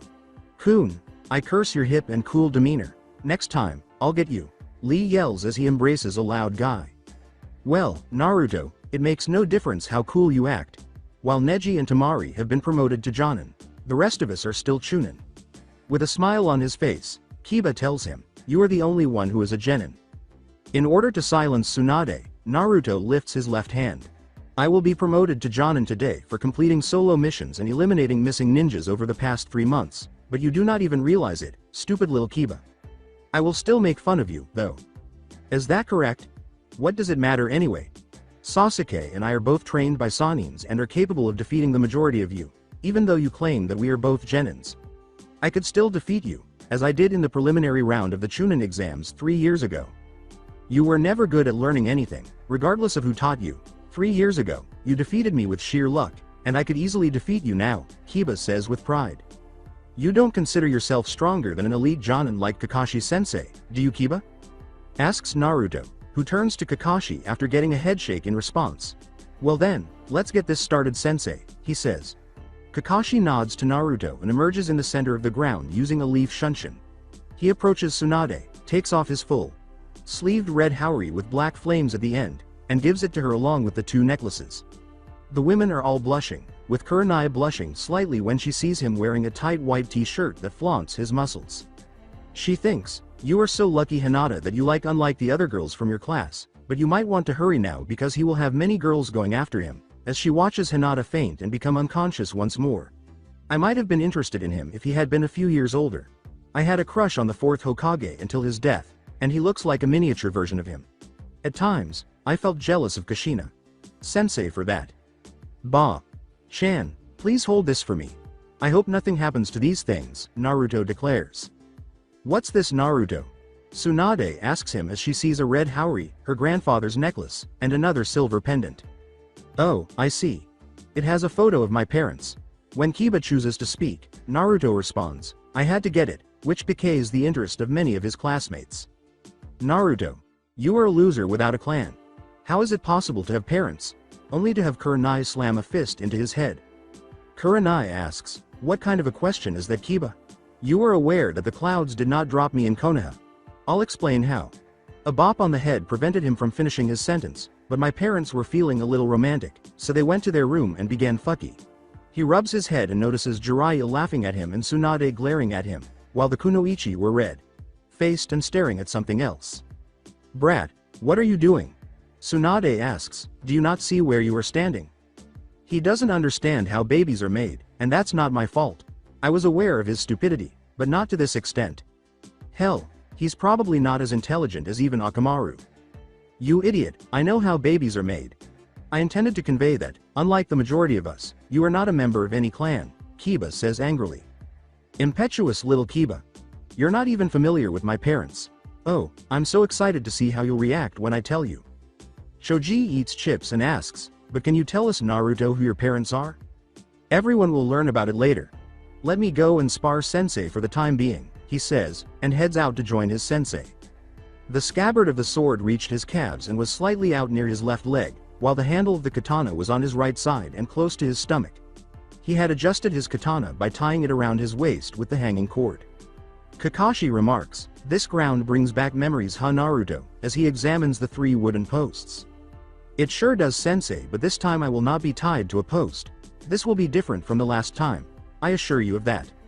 On the sidelines while waiting for the match to begin, Kiba remarks, what does he think he will be able to do against an elite ninja? It's good we came here to witness him get humiliated. Why you show? Shouldn't say th. That Kiba, like all of us now. Naruto.kun has also changed in the past years. Hinata argues in support of Naruto. Hinata, what do you find so appealing about him? You were unconscious, and you didn't even hear what he said about you, Kiba believes. Shino adjusts his glasses and says monotonely, she is right, Kiba, Naruto.san has improved. My buds report that his chakra has increased a lot in the last 3 years. Kiba reminds them, come on, you can't be serious. Like I said earlier, he is just a genin. Yeah, he is a genin. A genin who beat you in the preliminaries round, a genin who everyone thought would lose to the Hyuga prodigy but one who you could not beat then and will not beat Neji now. And a genin who stopped a full formed Shukaku alone. Now shut your mouth and watch them, replies Temari, effectively putting an end to Kiba. In the open space Kakashi proclaims, I wouldn't have thought otherwise Naruto, as he removes his headband to reveal his sharingan. And that is why I will be prepared from the start. Naruto chooses to attack first, grinning to himself, and charges in at Jonin level speed, attempting to kick him in the neck but being stopped by Kakashi's arm. Following that, he lowers himself to sweep his legs, but Kakashi leaps over it. When he sees him in the air, he uses his hands to support himself and extends both of his legs forward towards him. After flipping back in midair, Kakashi has to avoid a punch from Naruto, which lands in the cross of his right hand. Naruto blocks the blow and takes a step back. He approaches Kakashi and attempts a right jab, which he blocks with his palm while attempting a punch with his other hand. He looks down after Naruto elbows him in the stomach while he is ducking beneath it, only to see Naruto deliver an uppercut. However, Kakashi replaced it with a nearby log, so it never hit. For the next 10 minutes, they continue to trade blows, each of them kicking and punching the other while swerving and avoiding the blows. In between hitting him a few times, Naruto would launch erratic but quick attacks, despite Kakashi's ability to see them clearly. Kakashi uses his left hand to catch Naruto's right arm swing. Kakashi shifted his head to the left and kicked him in the chest, sending him to the ground as Naruto attempted to headbutt him. Naruto quickly stands up and performs a few backflips to gain some distance. Your taijutsu is very effective, Naruto. You have worked hard to improve it and are able to land hits on me, says Kakashi. Naruto says, you should know this style, sensei, you would have gone against it every day, and Kakashi nods. Taking it a step further, Naruto removes the resistance seal from his legs by making a half-ram sign. After that, Kakashi was hit hard in the arms, face, and stomach, making it difficult for him to follow Naruto. Kakashi narrowly avoided Naruto's attempt at a left hook, but he wasn't prepared for Naruto to knee him in the stomach. He chooses to attack and throws punches and kicks after barely recovering from it. Most of them are parried, dodged, and blocked by Naruto. He decides to end it by throwing a right punch at him, but it's only a feint to trick him before he kicks him in the shoulders, building up enough momentum to send him flying. In order to reduce the damage, Kakashi uses chakra to cover the back of his body and flies away from the force of the attack. On the sidelines, the majority of them are in disbelief as they watch Naruto simply stand there while Kakashi flies into a tree, shattering it and landing on the ground, obscuring their view with dust. After Naruto took off the resistance seals that had been applied to his legs, some were unable to even follow their battle. Nobody asks Sakura, did Naruto just win in taijutsu against Kakashi-sensei? No, he managed to land hits on him, but Kakashi won't be so easily defeated, Asuma responds. Kiba recalls easily defeating Naruto in the academy spars and asks, how can he be so strong? His taijutsu was the worst amongst all of us and now he hit Kakashi-san so many times. Jiraiya remarks casually that Naruto was able to hit a Sannin. However, elite Kakashi may be kid, he is not stronger than a Sannin now, is he? If only he continued training after leaving Anbu. Naruto has managed to land a few surprise hits on me as well, Jiraiya says. Ino looks at her sensei and asks, how did he just vanish, Asuma? Sensei, is he using a shunshin in the spar? Instead, Guy chooses to respond to the query. No, it is pure speed. He is wearing some kinds of weights on him to increase his speed and surprise his opponent. Neji, who is closely observing the spar, remarks, I could follow him for a bit at the start but then it was difficult for me as well to follow him. As Kiba wears a jealous expression, Guy remarks, it is really amazing of Naruto-kun to be able to hit Kakashi like that, who has the sharingan and years of experience. He may be on par with me with his speed when I remove my weights. I belong to the Inuzuka clan, which is supposed to be the fastest. Up until now, Lee and his sensei were faster than me, but now he takes over. Even though those aren't your typical weights, Jiraiya says, you are correct, Guy, as the majority of the crowd turns to watch him. Those are resistance seals applied on his legs. They make it so that he has a unique experience on each level of the seal. Level 1 is similar to moving against a powerful air current, level 2 is similar to moving through water, and so forth. Guy. Sensei Yash, Naruto. Kun's taijutsu has advanced to a new level. In order to keep up with him, I'll also speed up, Lee declares. Well done, Lee.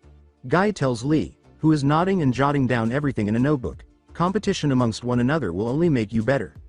Lee yells, "Yes, guy. Sensei, I declare Naruto-kun my eternal rival, and if I can't beat him then I will do 500 push-ups, one-handed, as Tenten strikes him in the back of the head. Tenten says, "Shut up Lee and watch the rest of the match," in a frustrated manner. Returning to the field, Kakashi. Sensei won't be defeated so easily. I need to focus and keep an eye out for him, Naruto muses. He was about to dodge the lone kunai that he saw emerge from the smoke where Kakashi was when he heard Kunai Kage Bunshin no Jutsu. His right hand reaches to his waist, seeing no use in trying to avoid the single, now .20 kunais, and he takes out his katana by grabbing its handle. As he watches the kuna's projectile, he grasps his sword and swings it, effectively deflecting the kunais. Unable to see Kakashi, he recalls what he did to Sasuke and flips back a few times only to see his hands emerging from the ground. Thus, I was right when I assumed that he attempted to use Doden. Zanshu no Jutsu, Earth Release. Double decapitation technique. Just as he had done with Sasuke. Your taijutsu is impressive, Naruto, says Kakashi, emerging from the ground with a somewhat gruff appearance. Taking a kunai from his hip pouch, Kakashi compliments him, "You have been able to learn your father's style completely." The next 5 minutes are filled with the constant clinging sound of the sword against kunai as Naruto brings down his sword or slashes it diagonally at him. Kakashi simply blocks his sword movements, allowing him to pick on the movements easily, but he realizes that the force behind Naruto's sword attacks is strong and he must hold his ground when he sees Naruto smirk mid-fight. Naruto simply grins at him and holds his sword in front of him before rushing toward Kakashi and swinging his sword, trying to do some damage but being blocked by his kunai. He forms a half-ram sign once more with his left hand behind his back, releasing the resistance seal on his arms, which makes them feel lighter, and then uses his improved hand movement to strike Kakashi, who must now quickly dodge the blade that is coming at him and block it with another kunai. However, the strength of the attacks, coupled with the increased momentum of the sword, causes both of his kunai to fall out of his hands. Kakashi realizes there's no use in confronting him when he obviously knows how to wield a sword, so he leaps back a little. Naruto charges his chakra into the sword and surrounds it with wind, making it sharper. He slashes his sword repeatedly, causing cuts to appear on his hands and torso but avoiding any fatal damage, just shedding some blood.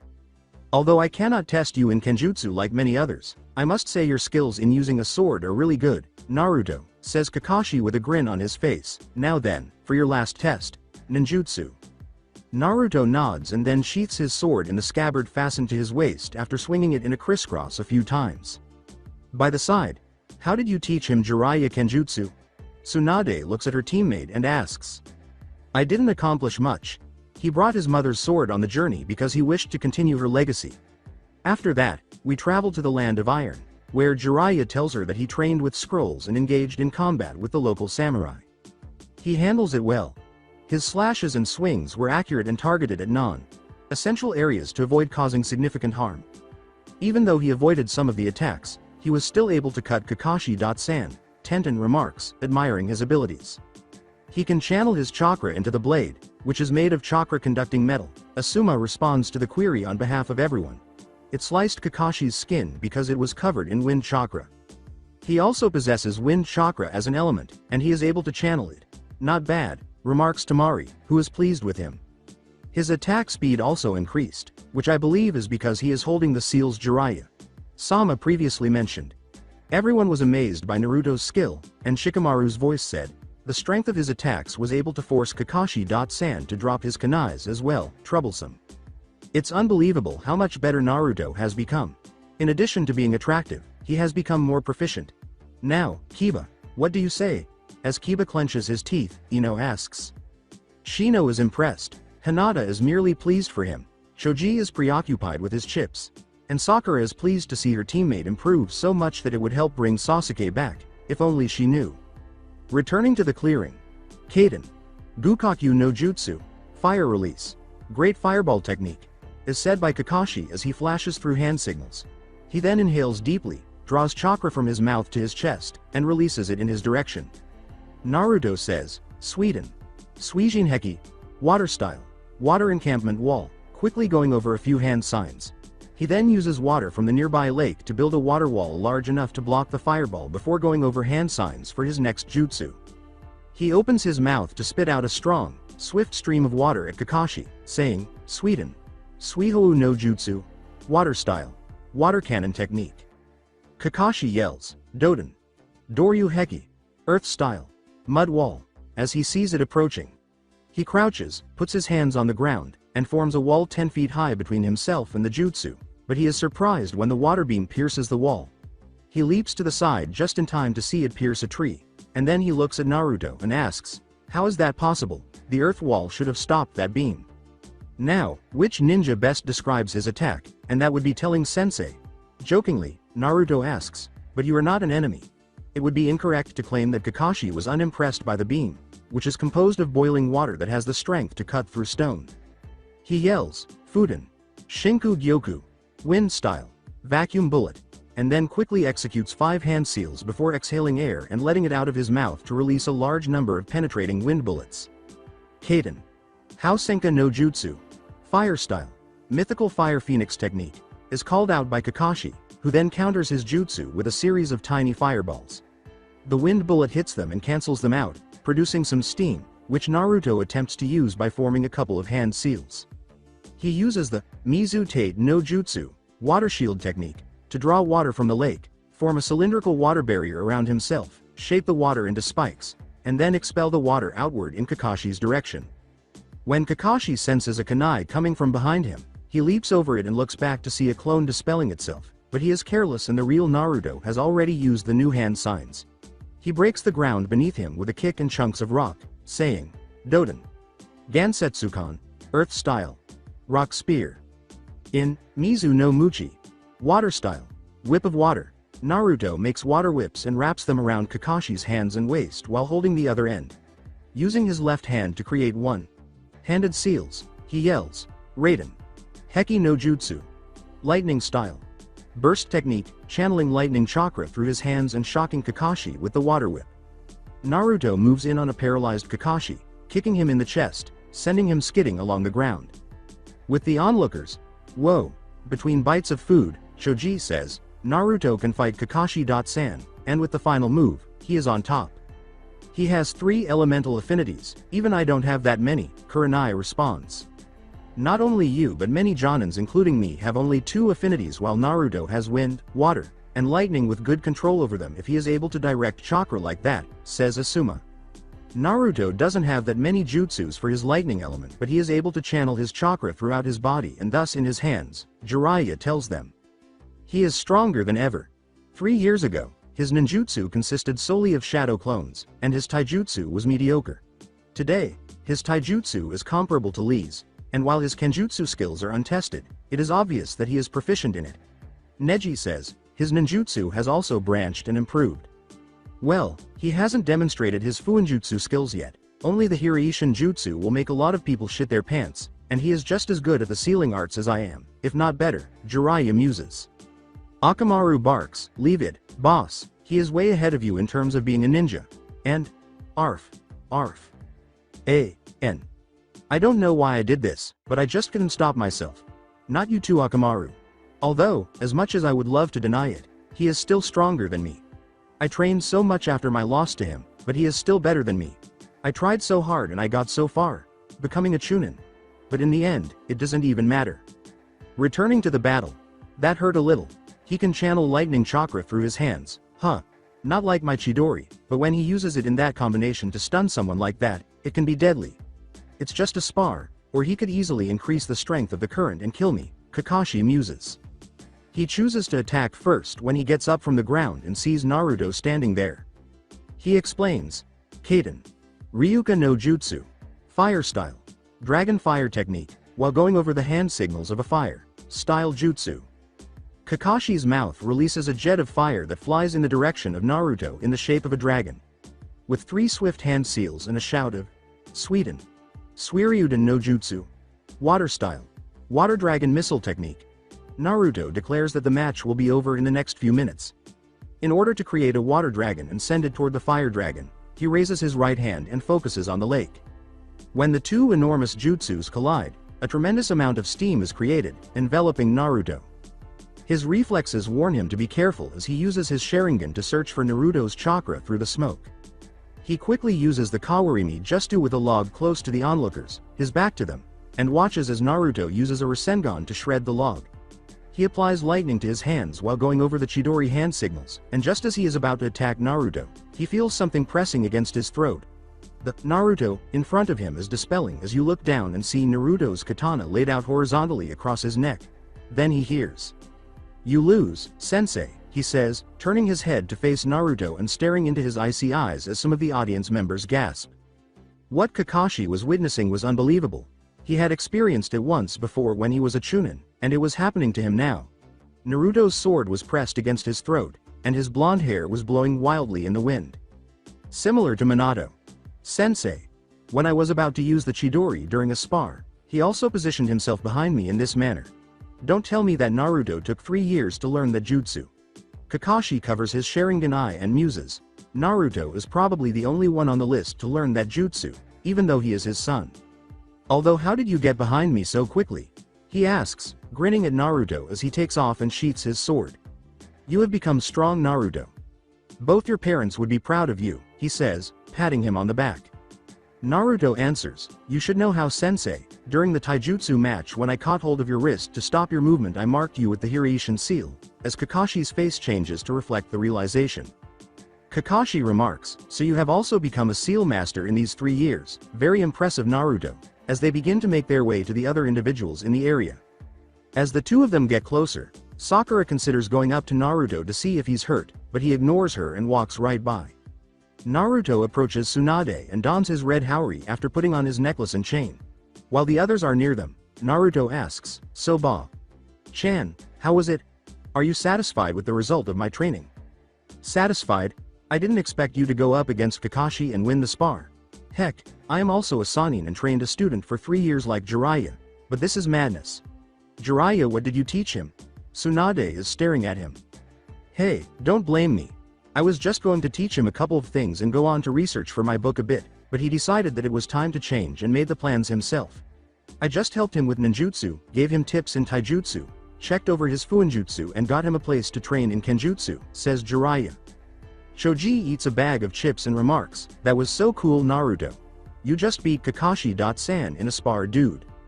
First of all, it was just a spar and not a real battle where Kakashi-sensei could have gone all out.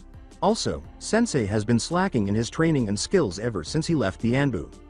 Raising his hand and pulling out his book, Kakashi says, Ma Naruto, I am fine, but thank you for the worry.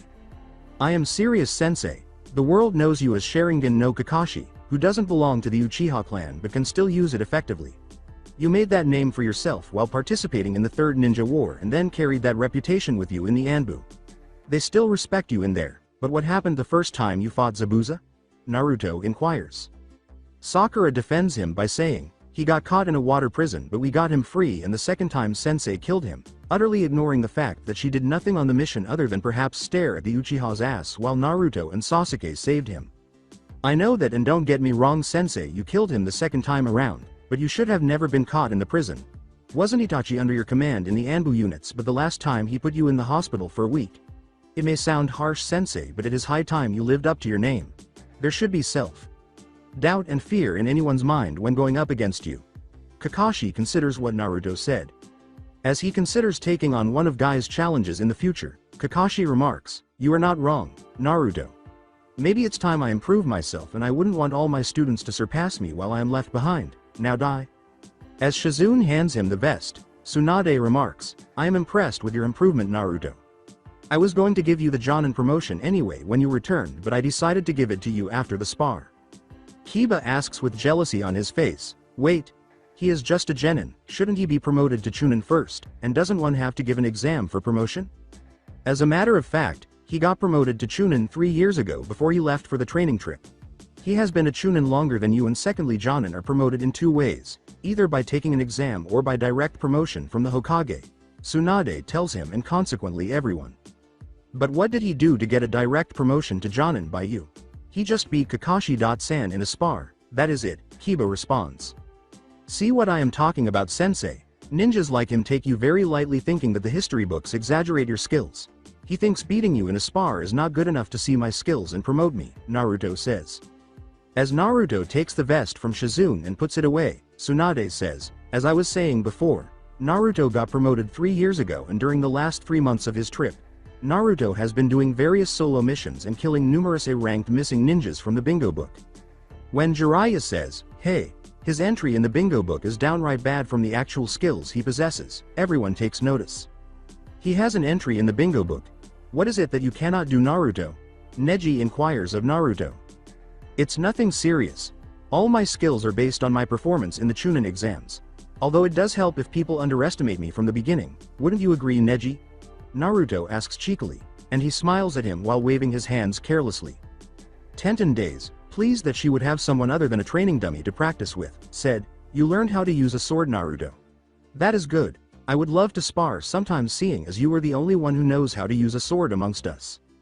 Focusing on her, he raises his haori slightly to examine his katana and says, yeah, it's my mother's katana and I had to learn it. So I told Ero Sennin that I was bringing it with me.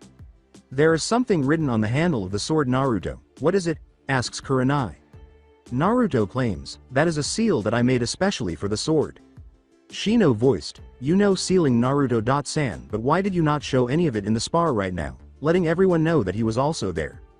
When you have a sealing master like Jiraiya with whom you can test your skills in it, one doesn't need to show everything he has, now does he? Naruto responds. Then Jiraiya. Sama, please tell us on what level is Naruto in Fuinjutsu according to you? Asks Asuma. To everyone's surprise, Jiraiya reveals, the damn brat's a seal master like me. No, scratch that, he is better than me in Fuinjutsu. Tsunade makes the choice to inform him, don't joke around, Jiraiya. I know you taught him Fuinjutsu, but stop exaggerating. He may have become a seal master, but better than you. I am not joking, Tsunade.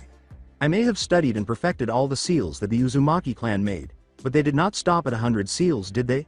They continued creating more seals. The moment Naruto learned every seal from the scrolls, he was on my level, but the moment he started creating his own seals, he surpassed me. And they are not just any ordinary seals. Then turns to Kakashi. Tell me, Kakashi, did you feel something different in the spar? Yeah. In the ninjutsu spar, when he was making jutsus, I could not see him mold any chakra with my sharingan.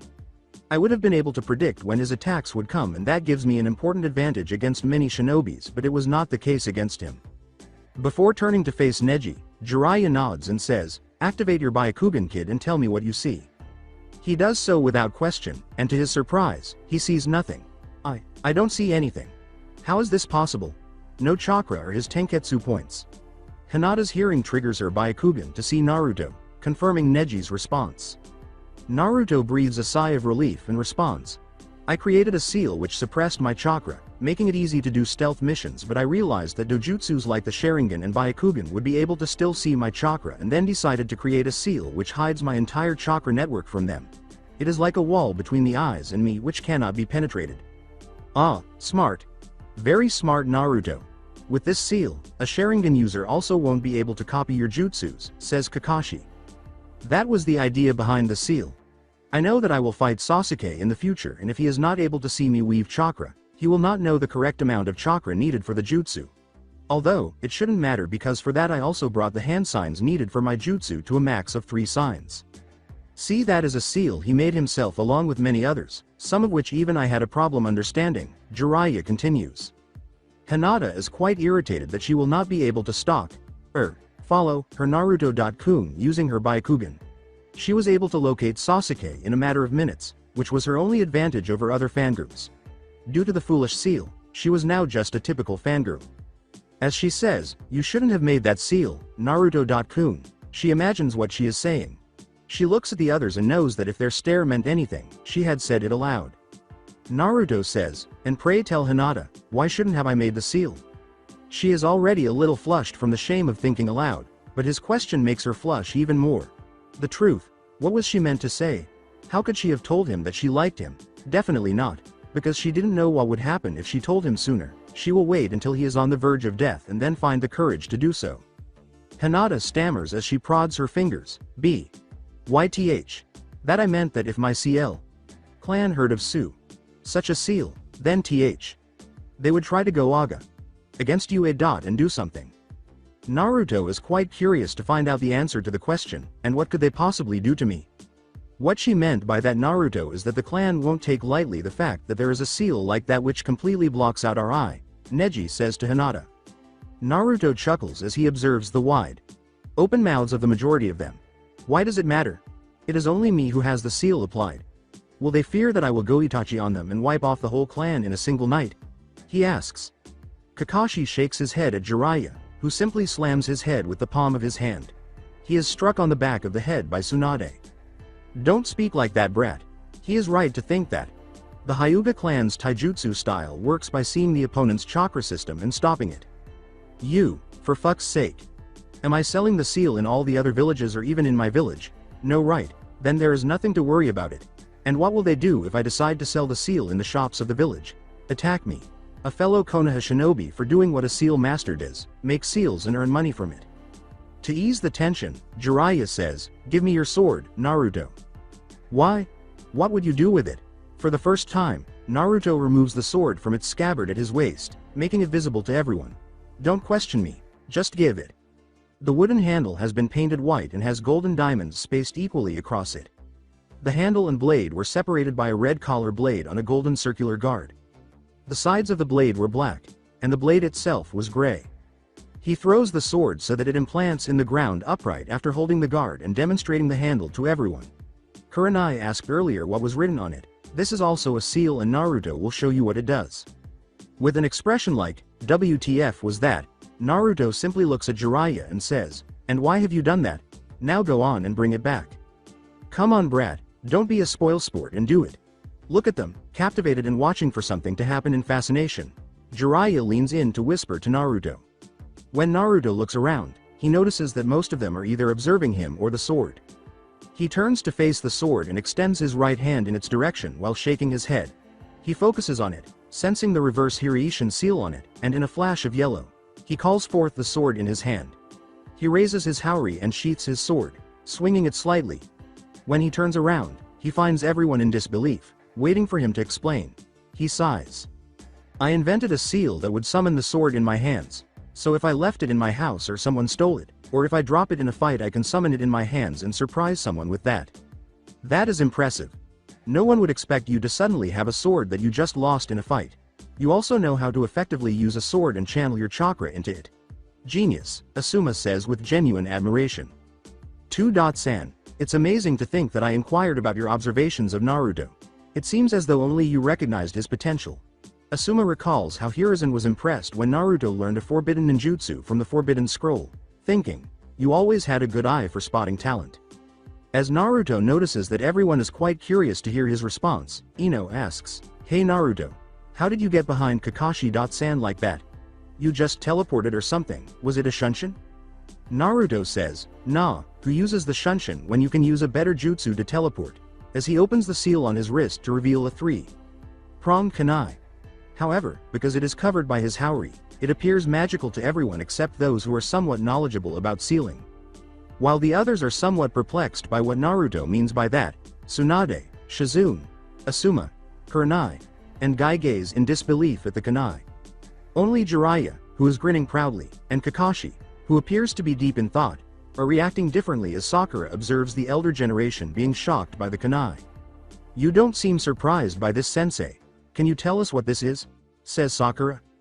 With a sigh, Kakashi exclaims, it's the kunai which the 4th Hokage used to perform his famous Hiraishin jutsu with which he alone destroyed 1,000 Iwa shinobis and single-handedly won Konoha the Third Ninja War. The shock on everyone's faces, with the exception of Shino, whose face was hidden by a hood and sunglasses, as he emerges from his dream world and sees the Konoha 11 except Naruto, expecting an answer. Although everyone was aware that the 4th Hokage had won the war, it wasn't just the fact that. What? How does Naruto know that jutsu? He can't do it, Kiba yells. Naruto says, you are right, and then he opens his pendant to reveal his parents' photo. How would I, a clanless orphan according to you, Kiba, know this jutsu? Well, it turns out, I am not without a clan, Kiba-chan, Naruto says. He wanted to laugh so hard at their faces and jaws hitting the ground, but he restrained himself. I am Uzumaki. Namikaze Naruto, son of Namikaze Minato the 4th Hokage and Uzumaki Kushina the heiress of Uzushio. While Kiba, for once, chose to simply listen to Naruto, he looks at him and asks, you laughed at the fact that I had no parents, that I belonged to no clan. Both Kiba and Sasuke continued to call me that even after growing up, but I learned something interesting. Kiba, you want to know? As you can see, I am distantly related to every Hokage in the village. The Uzumaki clan was close to the Senju clan and they thought of each other as cousins. However, their relationship only improved after Mito Uzumaki married the first Hokage, Hashirama Senju. I am related to Hashirama and Tobarama Senju, the first and second Hokage, because I am the granddaughter of Mito Uzumaki and Hashirama Senju, Ba-chan. I viewed the Sandaime Hokage as a grandfather, and he treated me as such. While Tsunade is crying a little with joy that a member of her family is still alive, Naruto tells her, and I am the son of the fourth Hokage, the village hero who saved Konoha from the Kyuubi. And I call the current Hokage Ba-chan out of love, but it seems she is my distant aunt or something. Do you know what will happen, Kiba, if the village knows of this? I am practically royalty in this village, and to think that they treated the Uchiha prick like that all because his clan died. But I don't need their pity or want them to treat the path I walk on like it's made of gold, Naruto replies. He observes them in silence for a minute, noting that while the rest of his generation remains silent, Guy, Asuma, and Kurenai are in a state of shock at the revelation. It seems like the cats have lost their tongue. While Hinata has a crush on me and has been stalking me, Choji, Shino, and Shikamaru have always been neutral toward me.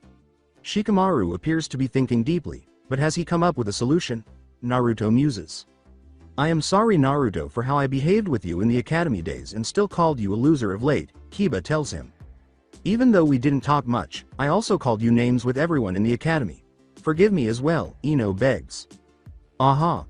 Now that you know who my parents are and what political power I can hold in this village the day I reveal my heritage, you want to avoid it.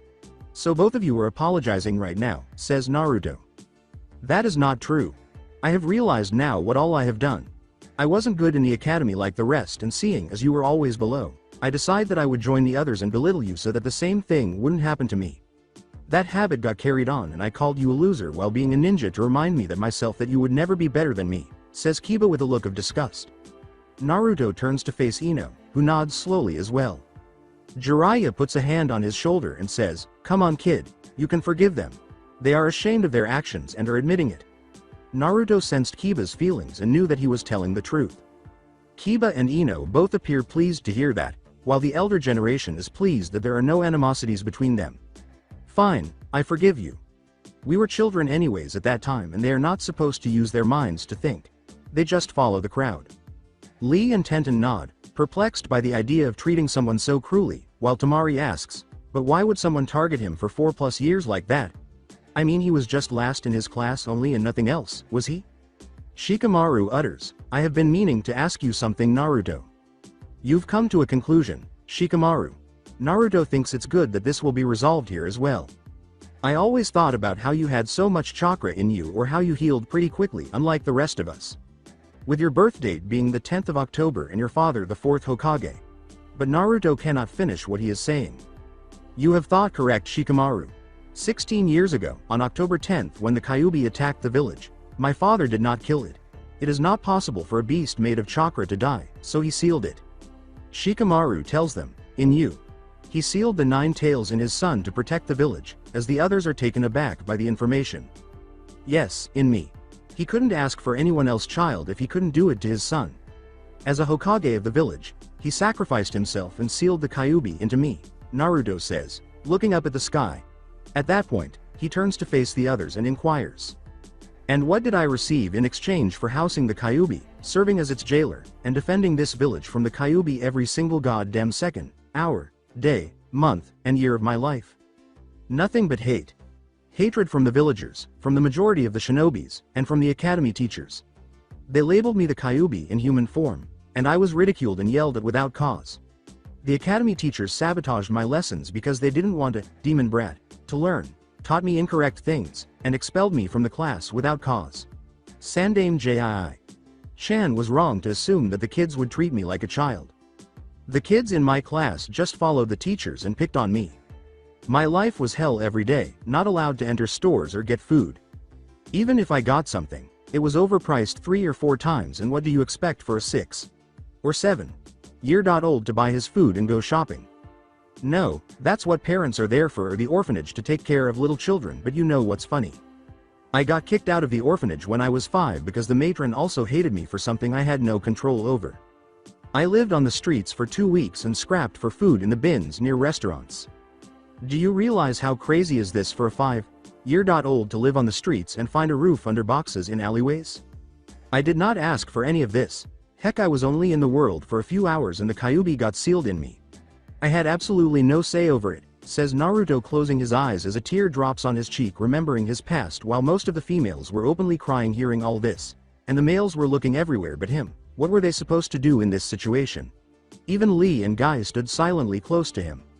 When Naruto says, "Now that you think of it, if I decided like Sasuke to only follow the path of revenge, I would have also turned out like him, becoming a traitor or a missing ninja. Funny how my parents died to protect this village while their son sought to destroy it." Asuma, Kurenai, and Guy tens up a little. But if it wasn't for Sandane, Gigi and the father-daughter duo at Ichiraku's who decided to be the only ray of light in the darkness, I don't know where I would have been today. They accepted me as Naruto and not the beast. With that came Iruka Sensei, who was the first to declare from the academy that he believed in my naive dream of becoming Hokage.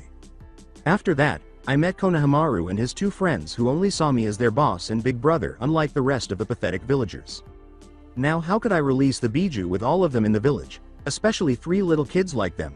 Then I met Kakashi Sensei, who was better than the rest, and Ero Sennin, who taught me something properly all my life. Lastly, I connected with Ba Chan and Shizune Chan. You lot have no idea of what life I have had to live. Consider yourself very lucky that you have had your parents take care of you, says Naruto with a smile, those he loves. He then goes on to identify the people in the village that he cares about. I occasionally ponder whether he will remain in the village and defend it if something were to happen to the people he loves. Jiraiya thinks, I wouldn't blame him if he goes to desert the village.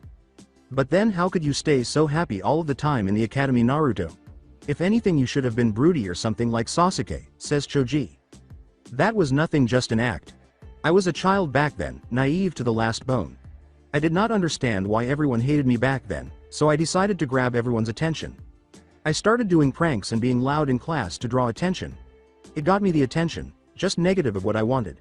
I was termed as a loser, loud and annoying kid, but that was fine for me. Anything other than the hate-filled eyes worked for me. It was all just a mask I wore all the time. I am from another village, and most of the villages think that Konoha is a great village because of its victories in war and shinobis like the Hokages, Sanins, and many others, but who knew that behind all of that the villagers are so blinded by hate. Respectfully, Hokage Sama, you all may be great people, but most of the villagers are fucking stupid, Tamari continues. To kick out a child no older than 5 and force him out of all the shops, it's just, I don't know what to think about all of this. You have changed my view of Konoha upside down in half an hour, Naruto. I will have to talk to father for a bit regarding this. Shikamaru responds and decides to continue on his way back to his house. Everyone began to leave after they saw him go, with nothing to discuss other than reflecting on what they had learned that day. Kurenai-san, is it true that you were on my mother's genin team? He asks Kurenai as he approaches her. Yes, I was on her team with 2 other classmates. Could you tell me about her, on what she was like? I heard about my father from Ero Sennin during my training, asks Naruto. I would gladly tell you, Naruto. You deserve to know about her after how the village has treated you. Thank you, Kurenai-san. I will meet you in an hour or so. You can just call me Kurenai now, Naruto. We are equal in rank now. And meet me at my house then, Kurenai tells him. After giving her a simple nod, Naruto makes the decision to go home and have a warm bath. After changing into a new outfit 30 minutes later, he makes the decision to prepare a meal for himself. He gets up, opens his kitchen refrigerator, removes the raw meat, and cooks it in oil with butter, salt, and pepper.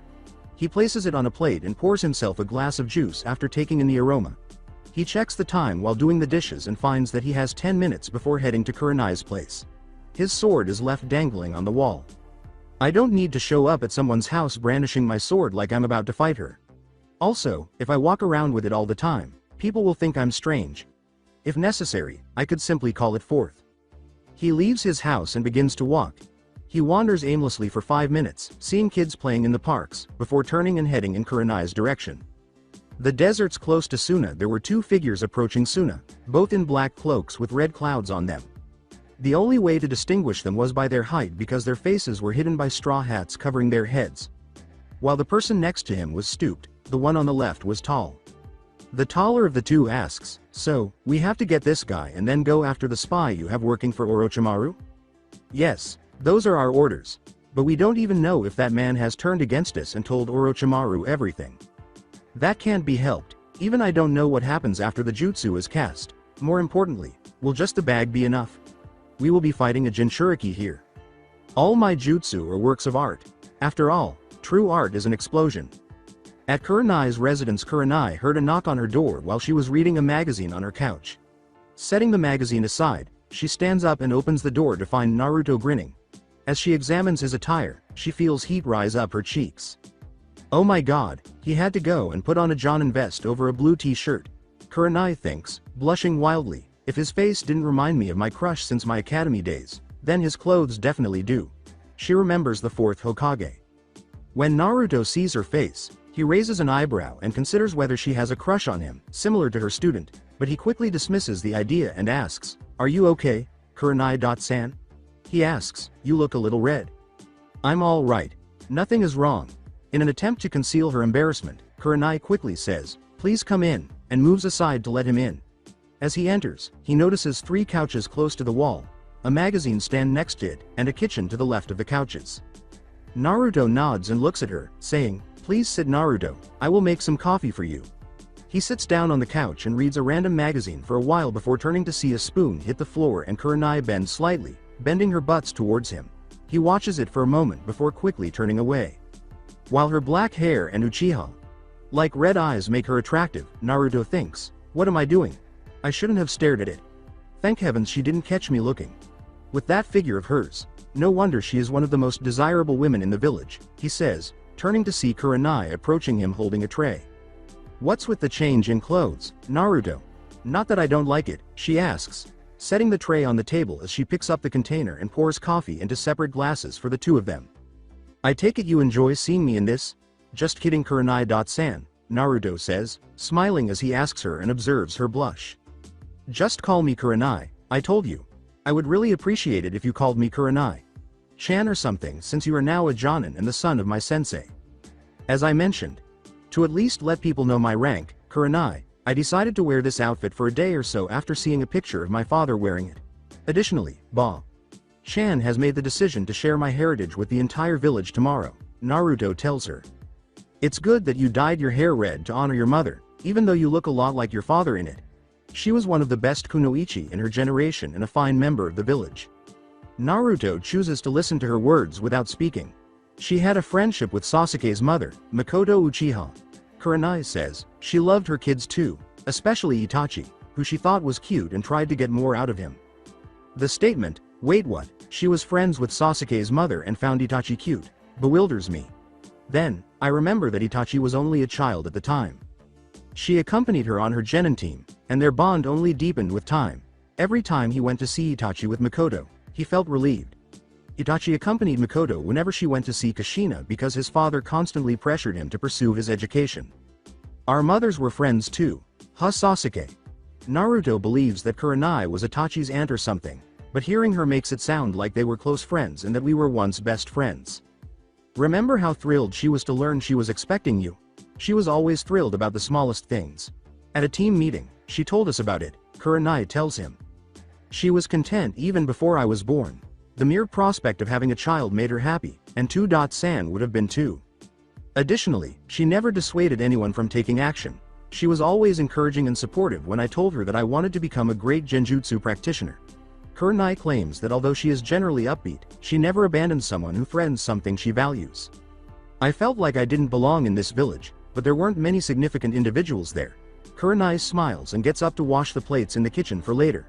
I didn't know what I would do if something happened to all of them, but maybe I will protect this village like 2.san and Ka-chan would have wanted me to, Naruto says.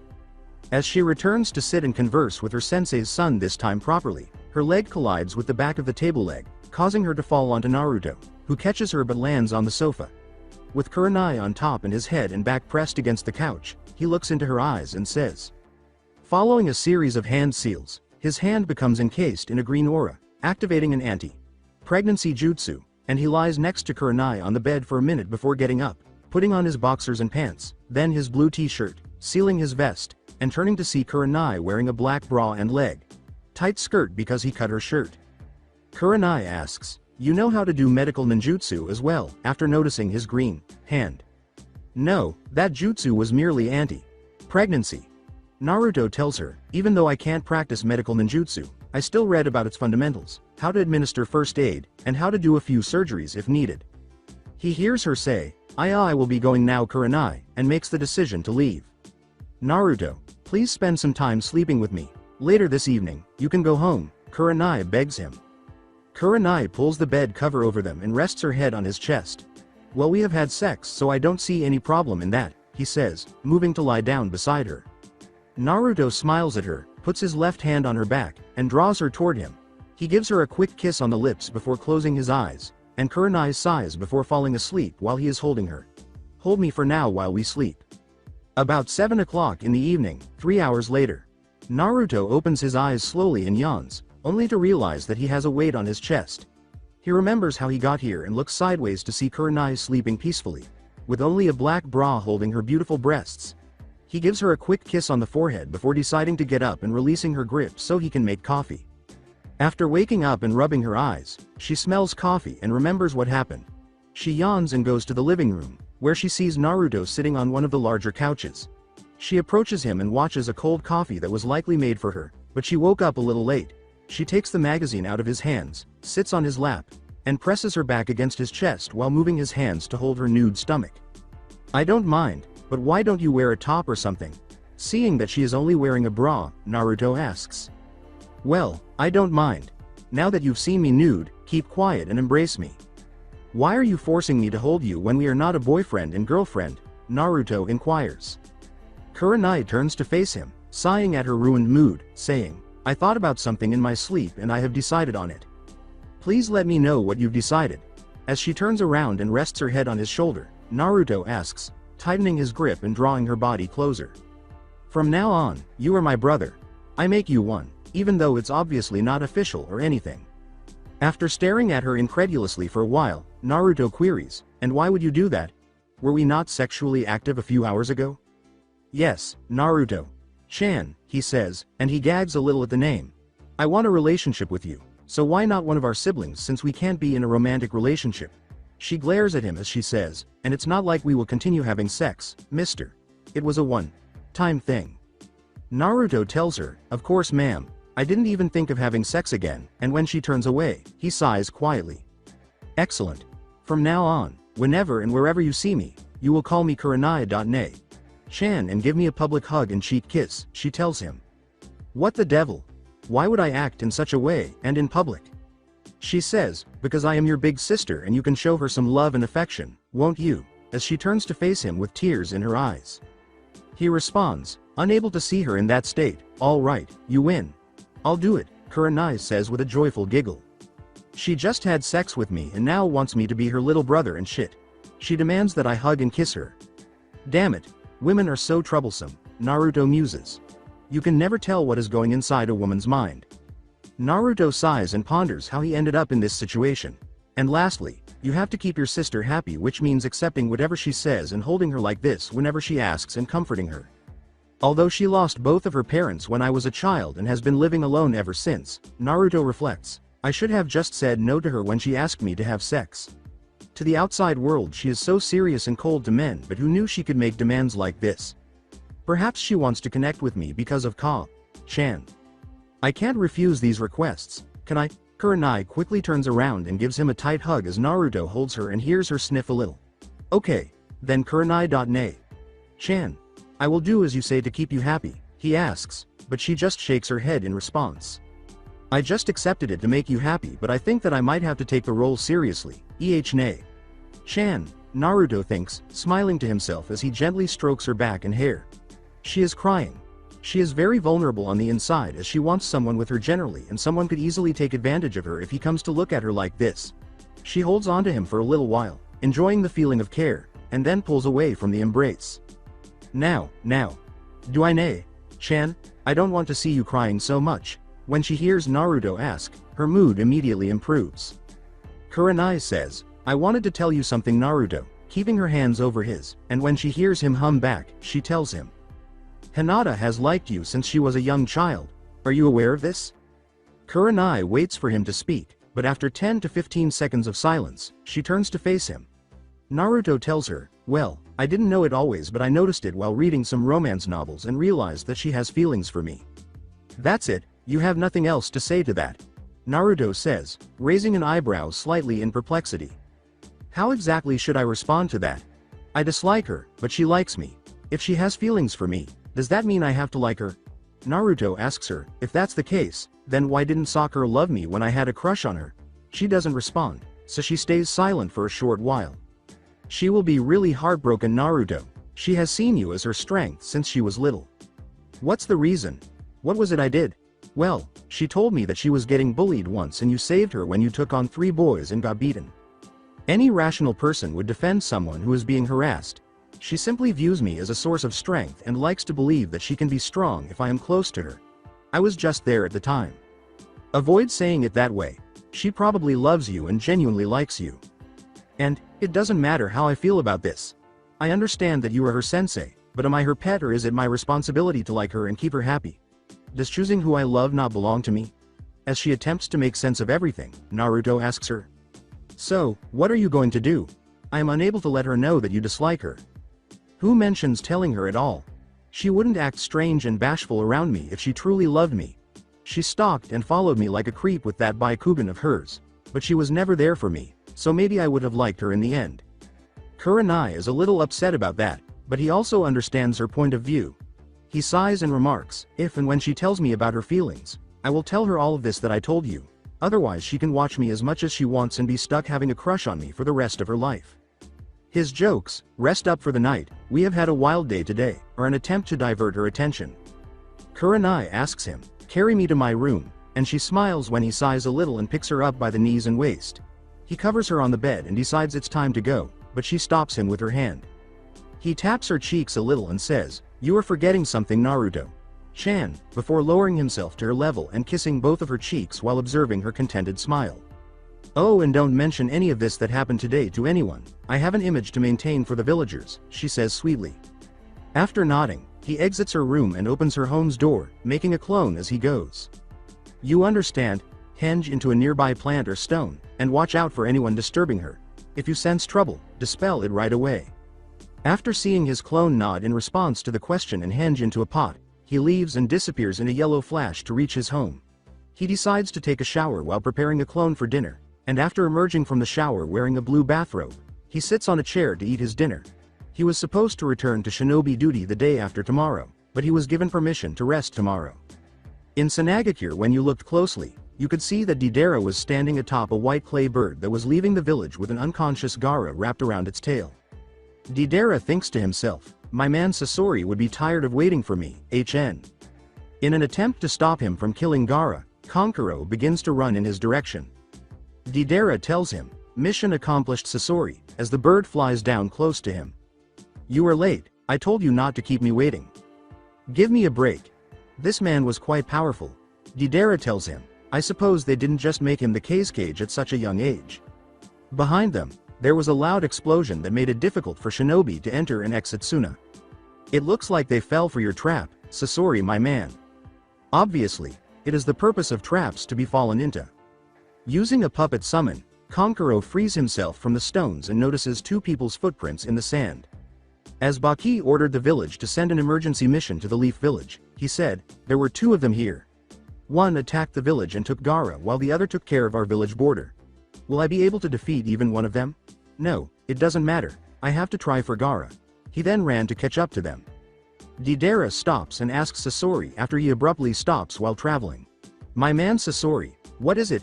Deidara sounded confused when he said, I never thought that someone would be able to follow us. However, he heard a voice behind him. Relax. You'll give Gaara back to me, Kankuro shouts. Unaware that he was facing Akasuna no Sasori, Kankuro spreads the 3 scrolls on his back and calls forth his 3 puppets to engage in combat, saying, Deidara, you go on, I will take on him, and leaps between the 2. After defeating him and poisoning him, Sasori joined Deidara, and an hour later, they arrived at a cave where they were met by a hologram of their leader. You're running late. The leader told them to get ready for the ceiling right away. Deidara tells him, I underestimated the Jinchuriki a bit, and he was surprisingly strong. He approaches Gaara and uses 6 different hand signals. Dog, ram, ox, rat, Tiger, and Snake. The other 7 members of the group also emerge as holograms and stand on one of the fingers as he smashes his hand on the ground, calling forth a huge statue behind him. The one. Tails will now require 3 days and 3 nights to fully seal. As they all make hand signals, he says, "And Zetsu, you keep watch on the outside and let us know if anyone is approaching." The statue opens its mouth, and a blue aura emanates from it, enveloping Gaara and stealing his Jinchuriki chakra. That's it for today. I hope you guys enjoyed this great story. See you in the next one.